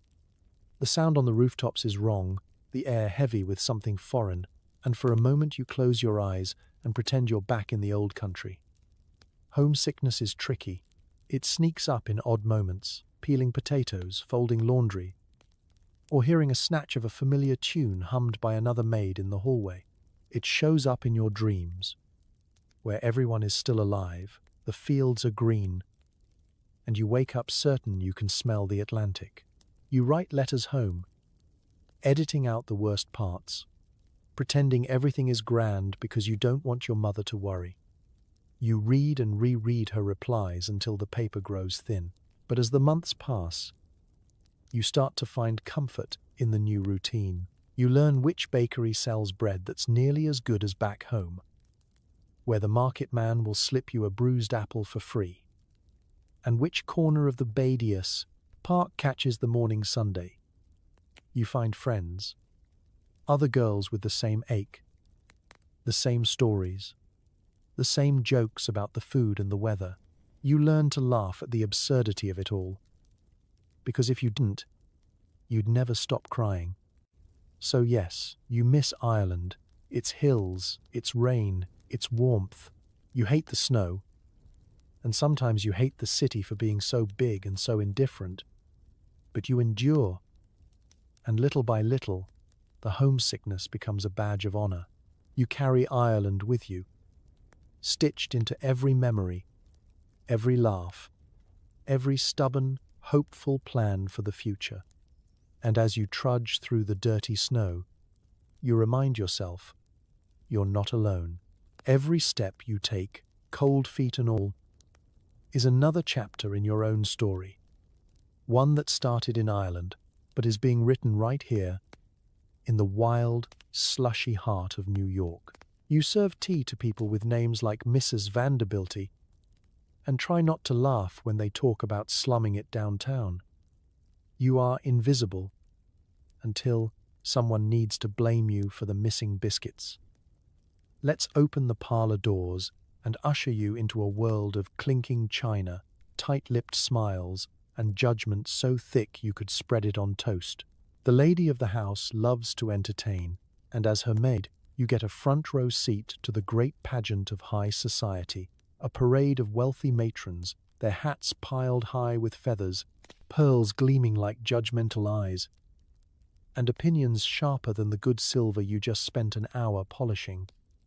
Tea time in the drawing room is your trial by fire. Your job? Glide in and out with a tray of fragile cups, a plate of cucumber sandwiches, and a face so neutral it could be mistaken for the wallpaper. The conversation, meanwhile, is anything but bland. The ladies talk loudly, as if you can't possibly understand their clever references to Paris or Newport, but just quietly enough to whisper juicy details about each other's families. You learn more in one afternoon than most people learn in a semester of sociology. They gossip about who wore what, whose husband is doing business with whom, and which new maid simply couldn't keep up with the housework. You quickly realize you are the living embodiment of the help, invisible until your presence is inconvenient or a napkin goes missing. You become an expert in the art of silent service, refilling teacups, offering scones, and absorbing every veiled insult about the Irish temperament with the composure of a statue. Occasionally, someone will glance your way and ask a question just to see if you'll answer. Tell me, dear, do you find New York as exciting as all the papers say? You smile and give the safest answer you know, something cheerful, non-committal, and less revealing than a nun's diary. They nod approvingly, as if you've confirmed all their suspicions that maids are grateful, simple creatures with no real thoughts of their own. Heaven forbid anything go wrong during these gatherings. The tea is too hot? Your fault.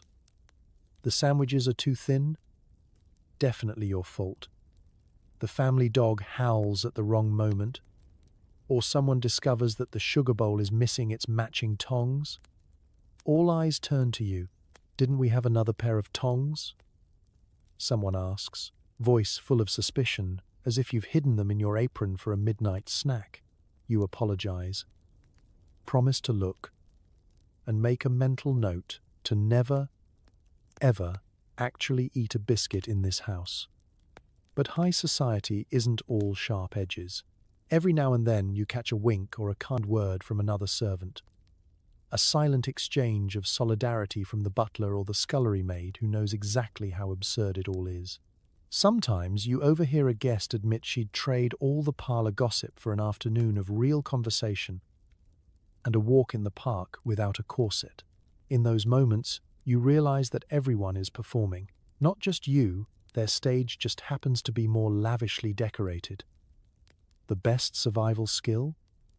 A thick skin and a sharper wit, kept strictly internal, of course. You perfect the art of listening without hearing, watching without reacting, smiling without showing your teeth. You become invisible by choice, an expert at blending in, but you also remember everything. Who leaves a generous tip? Who treats the staff like furniture? Who complains the loudest but always manages to spill the most tea? At the end of the day, you escape to the kitchen with stories to share. Tales of Lady So-and-so's third helping of cake or Mrs. Vanderbilty's scandalous new hat. You trade laughs with the other maids, compare notes on the wildest rumors, and breathe easy, at least until the next bell rings. Dealing with the lady's friends means serving tea, dodging blame, and sometimes biting your tongue hard enough to leave a mark.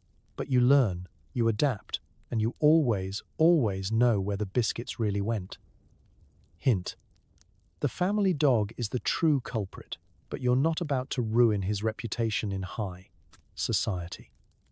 The one sanctuary in your week is Mass, where everyone is Irish, everyone is tired, and everyone sings so loud it drowns out the rest of your problems. For 1 hour, you remember who you are. It's Sunday morning, and the city is surprisingly quiet. The clatter of streetcars, the shouts of market vendors, and even the barking of dogs all seem to take a collective breath. For you, this is the highlight of the week, a chance to step out of your uniform, leave behind the ever-growing pile of chores, and slip away to the cool shadows of St. Patrick's, or whatever little parish is close enough to reach on foot. The bells ring out across the rooftops, calling to all the lost, lonely, and hopeful souls tucked into tenements, boarding houses, and servants' closets across the sea. You walk with a small army of girls in simple dresses, hair pinned up, gloves mended, and boots polished as best you can manage. There's something sacred in this weekly migration, a procession of maids, porters, and labourers, each carrying secret worries and whispered prayers. The church is never empty. Even on the rainiest days, the pews are packed, the air thick with incense, musty hymnals, and the faint aroma of last night's onions clinging to the congregation. Inside, you are no one's servant. Here, nobody asks for tea or towels. Nobody yells about missed spots or burnt toast. You're just another daughter, another sister, another voice in a choir of voices that rises with a stubborn, joyful defiance. The priest's brogue is familiar and warm, reminding you of home and childhood, of simpler times when faith was easier and hope came free with every sunrise. Mass isn't just a religious obligation, it's an escape. For 60 precious minutes, you're surrounded by people who know your story without a single word spoken. There's comfort in the rituals, the well-worn prayers, and the music fills every corner of your tired soul. The familiar hymns, sung loud and off-key by a congregation of sleep-deprived girls, seem to shake the very dust from the rafters. You close your eyes and let the words roll over you, remembering what it feels like to belong. After Mass, the church steps transform into the city's unofficial social club. Friends gather in little huddles, trading news from home and gossip from around the neighborhood. You swap stories about impossible employers, laugh at the week's misadventures, and compare recipes for soda bread or tips for whitening laundry with less soap. Some weeks, there's a charity bake sale or a game of kick the can in the street. Simple pleasures that help stitch together the tattered pieces of your week. Sometimes, you linger in the pews a little longer, offering up prayers for your family back in Ireland. A mother's health, a brother's job, a father's temper. You pray for courage, patience, and just a bit of good luck.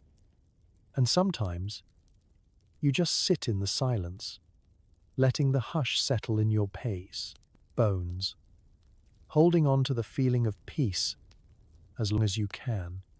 It's more than just faith that fills these walls. It's the feeling of community, of shared survival, of knowing you're not alone in your struggles or your longing. The older women in the parish know your name and your story before you introduce yourself. The little children cling to your skirts and beg for sweets. There's a sense that no matter how hard the city is, here you are seen, you are heard, and you matter. As you step back into the sunlight and the chaos of the city, you carry the strength of that hour with you, a reservoir of hope to draw from when the days stretch long and the nights feel endless. For 1 hour each week, you get to put down your burdens and remember who you are beneath the apron, the uniform, and the blisters. Church on Sunday isn't just an escape. It's a lifeline, a gentle reminder that you are more than what you do, and that somewhere, someone is always singing just for you. You catch a cold from a drafty window and spend the week sneezing into your apron while the mistress reminds you there's no such thing as a maid's holiday. The local doctor is more expensive than your annual salary. Let's be clear. Being sick as an Irish maid in 1900s New York is not for the faint of heart. Your head aches, your nose drips, and your joints feel like they've been oiled with lye soap and pessimism. But unless you've contracted something as dramatic as smallpox, or have actually collapsed in a heap on the kitchen floor, your illness is more of a character flaw than a medical condition in the eyes of your employers. "We simply cannot manage without you, dear," the mistress says, her expression hovering somewhere between pity and mild irritation. The concept of rest is as foreign to this house as central heating. At first, you try to work through it. You stifle your coughs with a handkerchief and hope no one notices the increasingly creative color of your sneezes. Each trip up the stairs feels like climbing Mount Everest with bricks in your pockets, but the work won't do itself. The porridge still needs stirring, the silver still wants polishing, and the baby, who has a sixth sense for weakness, chooses this week to demand even more attention. Every whimper and wail feels personal, as if the whole world has organized a conspiracy against your sinuses. The other staff try to help, quietly slipping you a lemon or a bit of honey, whispering old country remedies they swear by. "Wrap a red flannel round your neck," says Maggie, "or rub goose grease on your chest." You'll try anything, even if it means smelling like a Sunday roast, but you still drag yourself through the day, catching snatches of rest while the soup simmers or the baby naps. Of course, you can forget about calling in sick. Sick days are for people who work in offices, not for the likes of you. If you mention you're feeling unwell, you're met with a sympathetic head tilt and a prompt reminder that, back in my day, we worked through typhoid. The mistress, who has never worked through so much as a mild headache, waxes nostalgic about her own robust constitution, while the master simply mutters about lowered standards and the Irish constitution. Apparently, the ability to scrub a floor with a fever is just another mark of moral fortitude. If your illness takes a turn for the worse, if you start to look more ghost than girl, the family might call for the doctor. The doctor, in his starched collar and air of medical authority, charges enough to make you wonder if he's treating you or your employer's wallet. He prescribes rest and broth, both of which are laughable. Rest is a myth, and broth only happens if you make it yourself. The family, meanwhile, will spend the next week muttering about the cost of keeping staff healthy, conveniently forgetting that the only thing more contagious than your cough is the guilt you feel every time you slow down. There's another side to this, though, a secret network of care among the staff and the neighbors. Someone slips you a homemade cough syrup, someone else covers an extra chore, and there's always advice, good, bad, or bewildering, from every auntie in a 3-block radius. You learn to ration your strength, to nap sitting up, to find moments of warmth and comfort where you can. Sometimes you even get a bit of sympathy from the children, who bring you a wilted flower or a crumbly biscuit in a rare act of kindness. Eventually, you recover. Your voice returns, and the world resumes its normal rhythm of dust and duty. No one throws you a parade, but you do feel a small surge of pride. You made it. Again, because for Irish maids in New York, there are no sick days, only the stubborn refusal to give in, and maybe, just maybe, a little comfort in knowing you're tougher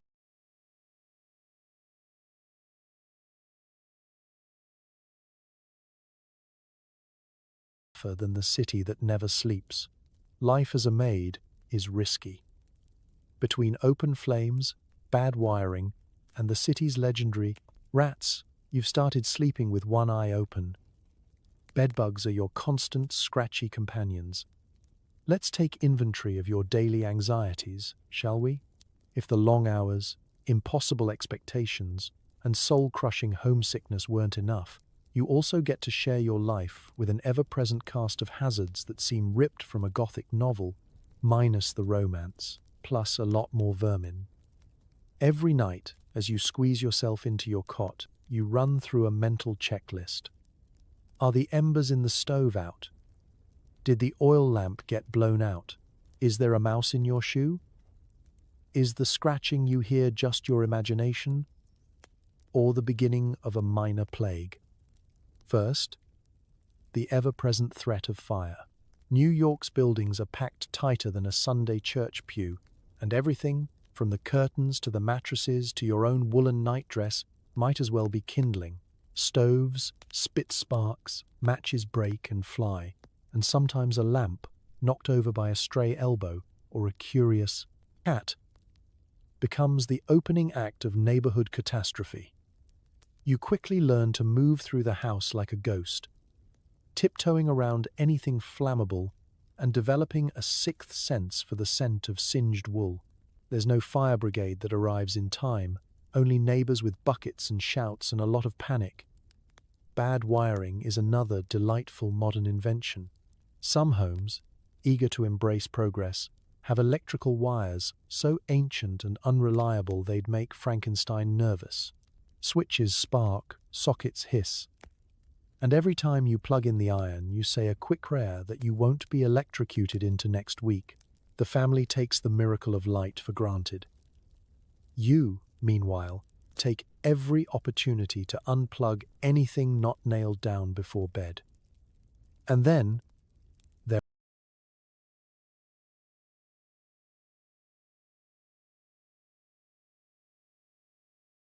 there are the rats. These are not your storybook mice, content to steal a bit of cheese and scurry away. New York rats have the confidence of small dogs and the appetite of teenage boys. You hear them in the walls at night, holding conventions, plotting heists, or perhaps just racing to see who can scare you first. Sometimes you swear you see one tippet's hat as it disappears behind the stove. If you leave out a single crumb, the entire extended rat family arrives for a midnight feast. You develop a sweep and scrub reflex so powerful you could probably clear out a parade route in seconds.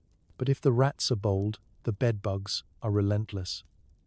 Tiny, stealthy, and unkillable, they haunt every mattress, every seam of your only blanket, every crevice in your lumpy cot. No amount of boiling, scrubbing, or whispered curses seems to faze them. You scratch through the night, adding new constellations of bites to your arms and legs. The only thing that multiplies faster than your blisters is your collection of remedies. Vinegar, kerosene, even borrowing the mistress's precious lavender sachet in a desperate attempt to confuse the enemy. Let's not forget the other existential threats. Leaky ceilings, falling plaster, and the occasional mysterious puddle that appears and vanishes without explanation. On stormy nights, the wind howls through cracks in the window, and the roof rattles like it's trying to lift off and escape the city altogether. If you're really lucky, you'll be woken by a neighbor's baby crying at 3 a.m. or the sound of police whistles signaling a minor riot outside. In the face of all this, you get tough. You learn to keep a pail of water near the stove, your boots tucked up off the floor, and a heavy book nearby for rat emergencies. You develop a sense of humor so dry it could soak up leaks, and an appreciation for the absurdities of life. Because otherwise, you'd never sleep at all. You swap horror stories with other maids, comparing bite marks and sharing tips for outsmarting rodents, as if you're all veterans in the same slightly ridiculous army. At the end of the day, you survive not just in spite of these threats, but because of them. Each new scar, each scratchy night, each near miss with an open flame is proof that you're still here, resilient, resourceful, and absolutely determined. In a city of hazards, you may sleep with one eye open, but at least you're still dreaming. And, if you're lucky, you'll wake up to find the house still standing and your sense of humor mostly intact. The streets are full of colorful characters. You learn to cross the road when you see a policeman. Not because you're guilty, but because it's a reflex now. Central Park is beautiful, but also full of drunk poets and lost goats. Step out of the house, and you're in a different jungle, a place where the only thing more unpredictable than the weather is the company you'll keep.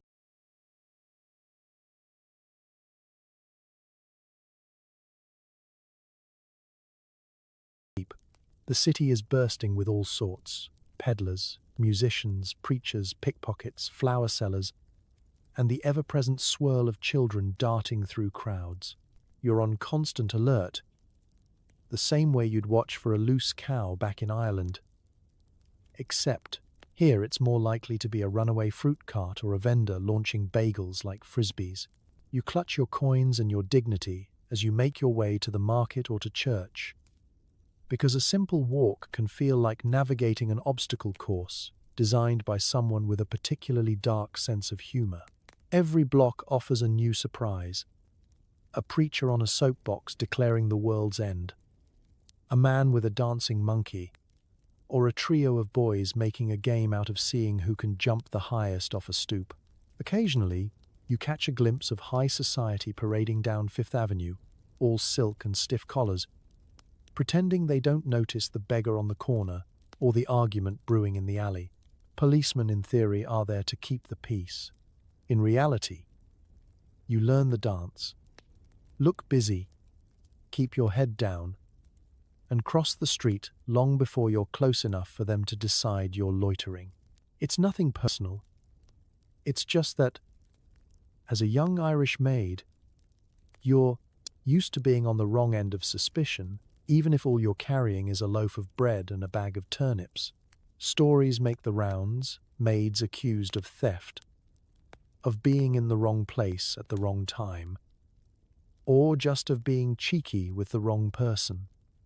You take no chances. If you ever are spoken to, you keep your answers short and your hands where they can see them, and pray you remember the right address. Your rare moments of escape take you to Central Park, a patch of green meant to remind you of home, but never quite managing it. On Sundays, you and the other girls go walking, pretending not to notice the muddy puddles or the crowd of rowdy boys practicing baseball with a rock and a stick. It's lovely, until you realize you're sharing the path with a staggering poet muttering lines to a seagull, an accordion player who knows exactly one tune, and, occasionally, an actual goat that no one seems to claim. There's a kind of camaraderie among the city's outsiders. You exchange glances with other maids, share a bench with an old lady who offers you half an apple, and once, memorably, help a flower seller retrieve his cart from a ditch. Everyone is hustling. Everyone has somewhere to be, and no one seems entirely sure how they'll get there. If you linger too long in one spot, you're likely to be swept up in a parade, a protest, or a spontaneous street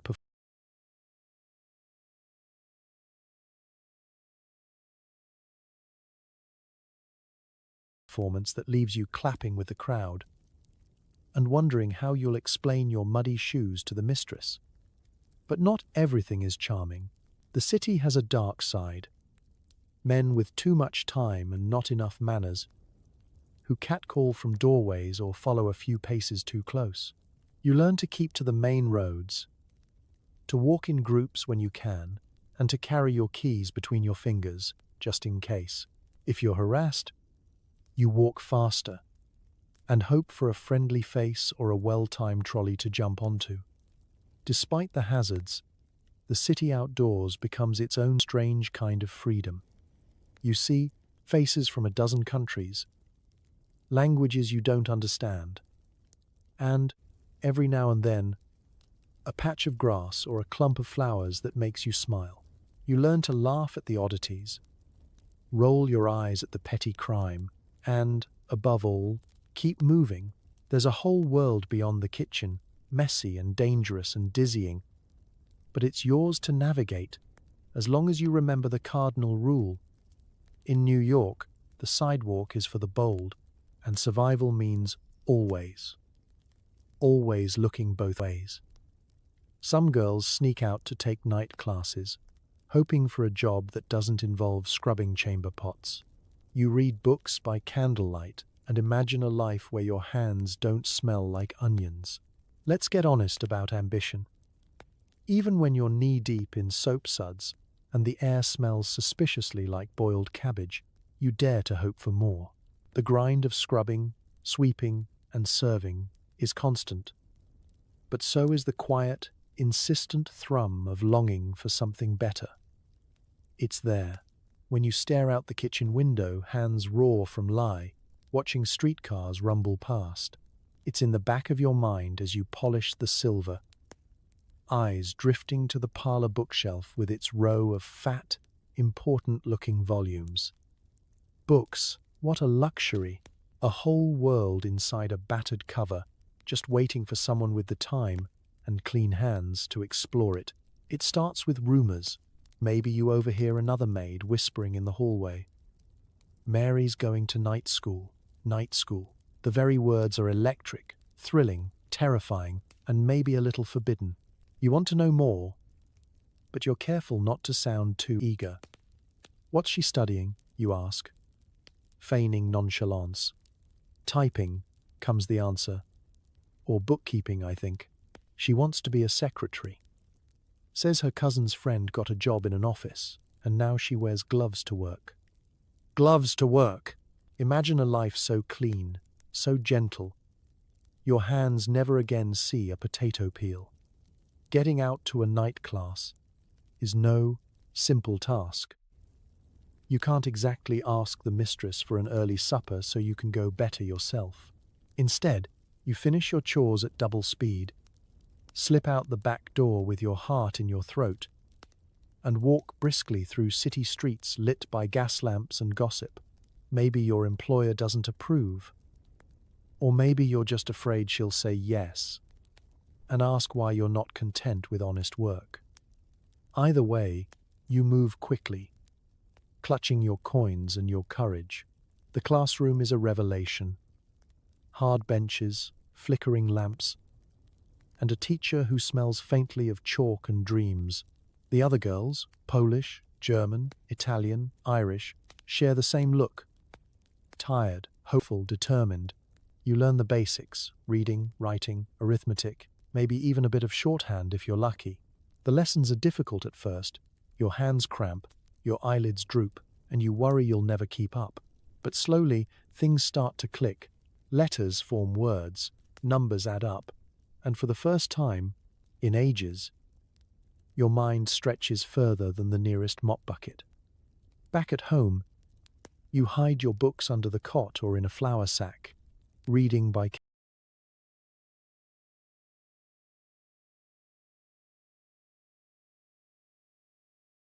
candlelight when the house is asleep. You puzzle over sentences and practice your penmanship, dreaming of the day you'll write a letter not just home to Ireland, but for pay, at a desk, in an office with windows that look out over the city. Sometimes you can almost taste it, the freedom, the pride, the dignity of not being the help forever. Of course, not everyone believes. Some girls say you're getting ideas above your station, or that there's no real escape for girls like you. Others laugh and tell you you're just as likely to end up back in a kitchen, only this time with a fancier apron. But still, you persist, fueled by hope and a stubborn refusal to settle. You remind yourself of the women who came before you, who crossed oceans and braved cities, and still found ways to carve out something new. So you keep sneaking to class, keep reading, keep dreaming. Because maybe, just maybe, if you're lucky, determined, and just bold enough, there's a life out there waiting for you. A life with clean hands, soft gloves, and a future that's yours to write. And until then, you'll keep learning by lamplight, turning each page towards something better. Years pass. Maybe you save enough to move out. Maybe you marry. Maybe you don't. But you know that the city is full of girls just like you, each one scrubbing, dreaming, and building something new on the bones of yesterday's bread. Let's take a moment to look up from the endless cycle of chores and see the bigger picture. You started as just another Irish girl stepping off the boat, heart full of hope, pockets nearly empty, and calluses forming before your first week's pay. At first, Every day was about survival, about sending money home, keeping out of trouble, and keeping the mistress from noticing that your knees started creaking like the floorboards. But as the years tumble by, something subtle begins to shift.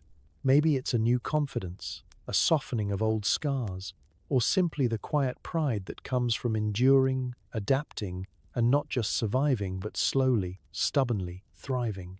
You're not alone in this. The city is teeming with girls who look a little like you, who laugh at the same jokes, who walk with the same determination through crowded markets and church doors. You spot them by the way they tie their aprons, by the gentle brogue that slips out when they're tired, or by the way they scan the streets with the practiced caution of someone who's learned to watch for more than just puddles. You swap stories, recipes, warnings, and the best places to buy a loaf that's still warm in the morning. These girls become your family, your legacy, your proof that you're not just a footnote in someone else's story. If you're lucky, or simply too stubborn to give up, you save enough to rent a room of your own, maybe in a building where the landlady's only rule is no loud arguments after midnight. Maybe you move in with a cousin, or with another maid, or with a friend you met in night school. The room is small, but it's yours. You buy curtains, pin a picture to the wall, and discover the strange satisfaction of being able to leave dishes in the sink for as long as you like. Some of the girls get married to a dock worker, a shopkeeper, a fireman with strong hands and a soft heart. Some don't. Some become the housekeepers, managing whole households with an iron will and a well-hidden stash of emergency biscuits. Some leave service altogether, using their hard-won savings to open a shop, run a boarding house, or even, if the stars align, work in one of those newfangled offices with typewriters and telephones. But no matter where you end up, your mark is everywhere. The city itself is shaped by your hands. The floors you scrubbed, the children you cared for, the meals you cooked with nothing but potatoes and a prayer. The next wave of newcomers finds the paths you helped carve. Irish, Italian, German, and more. Each generation leaving its own patchwork on the city's quilt. The old prejudices slowly start to fade, replaced by new accents, new stories, and new dreams. On quiet evenings, you pause and look back at the life you've built, the laughter you've shared, the sorrows you've survived. Maybe you're still sending money home, but now it's for a niece or nephew, a cousin making their own way across the Atlantic.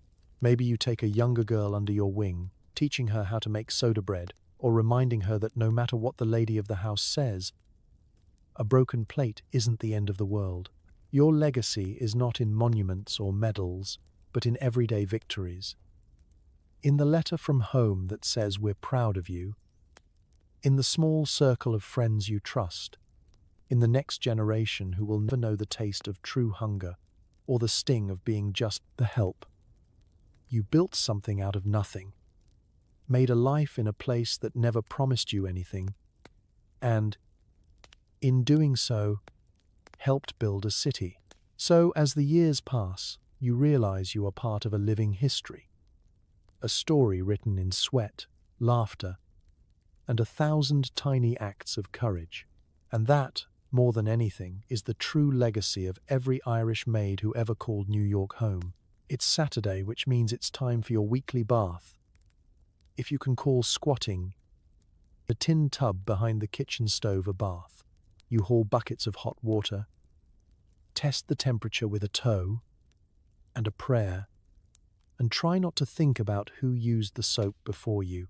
Privacy is provided by a curtain that only covers the left half of your dignity, and the family's youngest child is guaranteed to barge in at least once.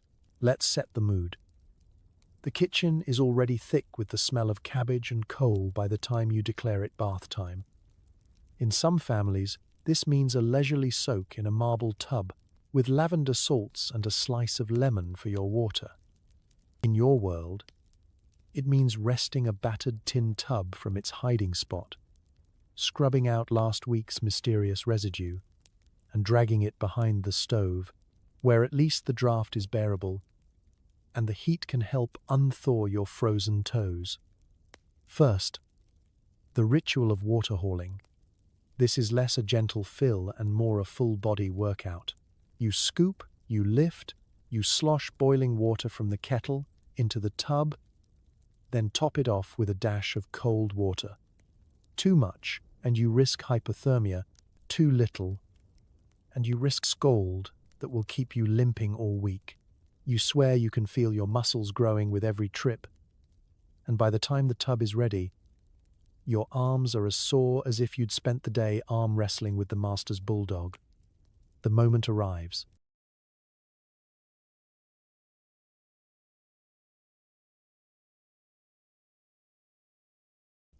You wedge yourself into the tin tub, knees pressed to chin, elbows scraping the sides, trying to convince yourself that full immersion is overrated.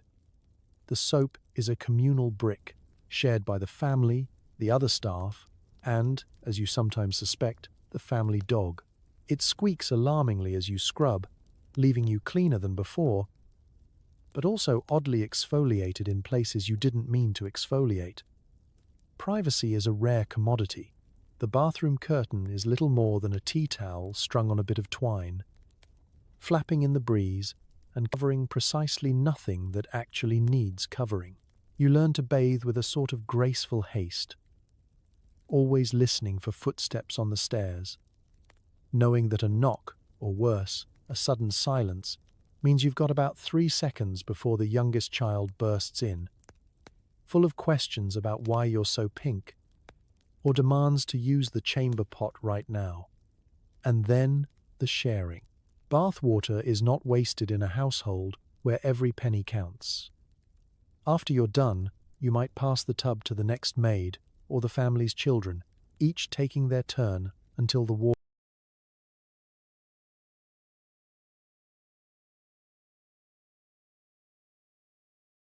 water is more soup than soak. You try not to think about it. Hygiene, after all, is relative. You dry off with a towel that's seen better days, and you're lucky if it's less damp than you are. If you're feeling fancy, maybe you dust yourself with a pinch of talc or pin a fresh ribbon in your hair. But most nights you're just grateful to be clean-ish and done. There's an odd camaraderie in the ritual. The other maids tease you about your squeals when the water's too cold, and you compare battle scars, scalds, bruises, and the odd mystery rash from sharing soap. You swap stories about the fanciest bath you've ever seen or imagined, laugh about the time the dog jumped in with Maggie, and bond over the universal longing for a real, honest-to-goodness soak in a private tub, doors locked and water hot from start to finish. Bath night is humbling, hilarious, and, sometimes, oddly restorative. You emerge with flushed cheeks and the smug satisfaction of a job well done, ready to slip into your worn nightdress and collapse into bed, the last traces of coal dust swirling down the drain behind you. And as you drift off to sleep, you promise yourself that someday, somewhere, you'll have a bathroom with a real door, a tub big enough for dreaming, and a bar of soap all your own. For now, you settle for scalds, squeaks, and shared soap, because that, in 1900s, New York, is what victory looks like. Once a month, you sit by candlelight, hunched over a scrap of paper, squeezing your homesickness into neat lines and carefully practiced script. Every letter is a mixture of half-truths, bravado, and a heavy dose of everything's grand. Ma'am, even as you drip tears onto the page and try not to mention the time you burned the roast and almost burned down the house.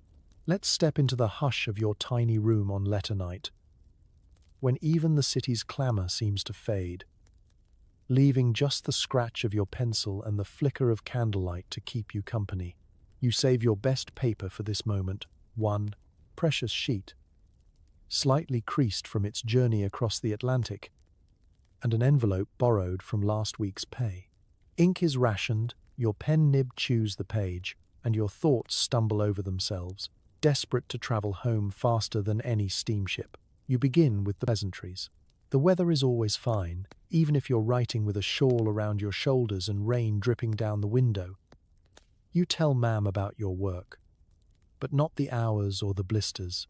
You say the food is good, plenty of potatoes, and you don't mention that you're tired of the sight of them, that sometimes you dream of nothing but a fresh egg or a slice of soda bread still warm from the oven. You ask after neighbours, cousins, the parish priest, anyone whose memory brings a flicker of warmth to your chilly closet. As you write, you feel the ache of longing behind every sentence. You want to say, "I miss you so much it hurts," or "I sometimes forget the sound of your voice, and that scares me more than the rats." But you don't. Instead, you brag about learning to make stew without burning it, usually true, or share the latest neighborhood gossip. Mrs. Kelly's cat had kittens, and one looks just like Father Murphy. You keep it light, because you know what worry can do to a mother across the sea. Some nights, the homesickness is so sharp that your eyes fill before you've even finished your greeting. The tears are sneaky, falling when you write about the way the city smells after rain, or how the bells from the church down the block remind you of Sunday mornings at home. You blot the page carefully, willing your words to stand tall and not swim away in puddles of ink and emotion. There are confessions too, though always veiled in humour. "Had a little trouble with the stove this week," you might write, carefully omitting the fact that the kitchen still smells faintly of singed hair and panic. "The lady's youngest locked himself in the pantry, and I had to bribe him out with biscuits." You know Ma'am will laugh, and you hope she won't read too much into your choice stories. Tucked inside, you add tokens, a pressed clover, a bit of ribbon, maybe a photograph if you can manage it. It's proof you're still you, still remembering, still loving from afar. Sometimes you include a little money, folded tight and hidden between lines, even if it means going without a treat for yourself that month. The guilt, the pride, and the longing all swirl together, pressed flat by the weight of a single precious stamp. Before you finish, you pause, searching for the right words. How do you say everything you feel? How do you bridge oceans with just a handful of sentences? You settle for promises. "I'll write again soon. Tell little Tom I miss him. I'm thinking of you every day." You sign your name with a flourish, blow gently to dry the ink, and seal the envelope with the hope that it finds your family safe, healthy, and thinking of you too.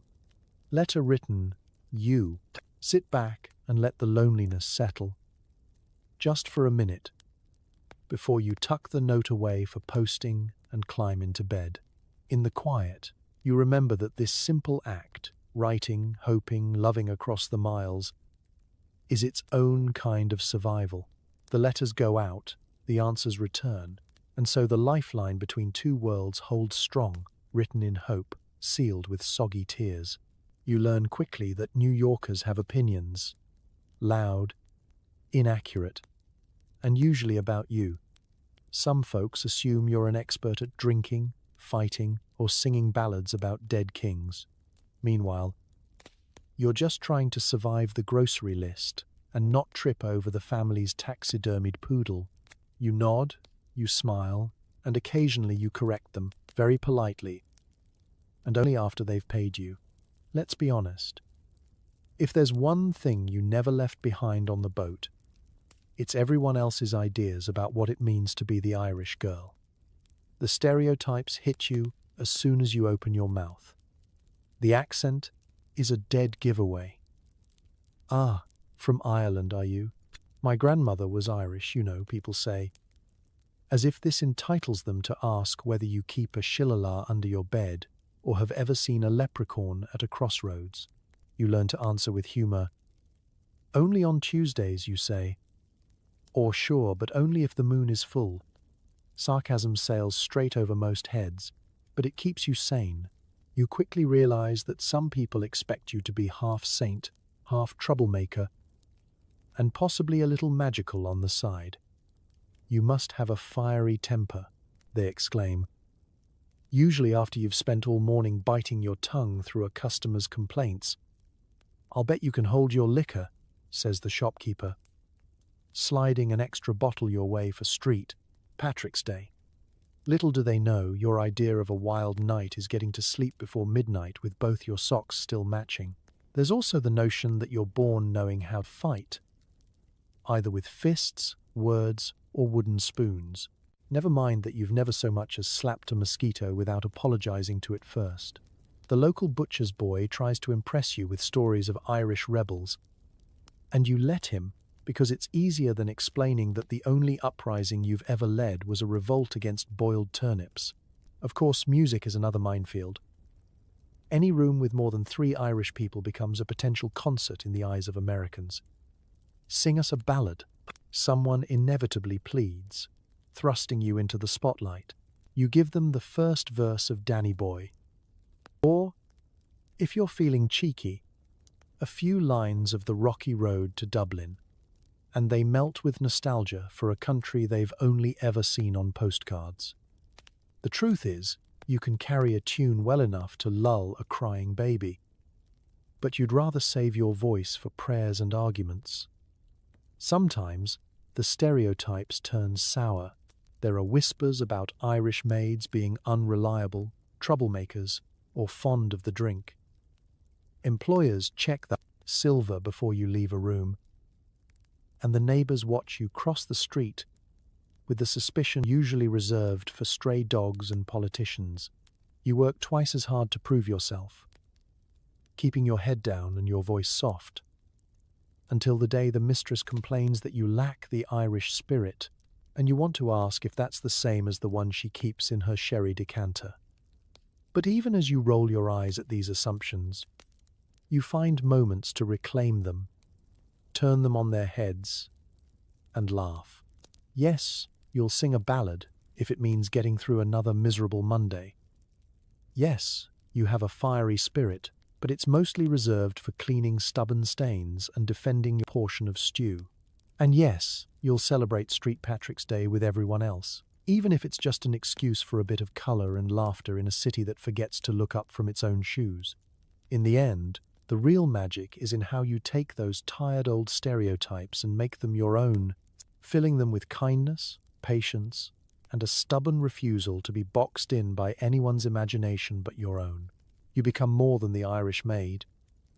You become indispensable, surprising, and, if you're lucky, the only one who knows where the good biscuits are hidden, and that, as any true Irish girl will tell you, is a skill worth more than all the ballads in the world. So here we are, drifting back to the soft light of your own bedroom, far from the clatter of pans, the scratchy wool uniforms, and the never-ending echoes of miss. The floor's still dirty. If you've made it this far, you've survived a night as an Irish immigrant maid in 1900s New York, a world of sleepless mornings, impossible demands, and a whole lot of potatoes. Let's take a moment, beneath your own clean sheets, to reflect on just how much those maids endured.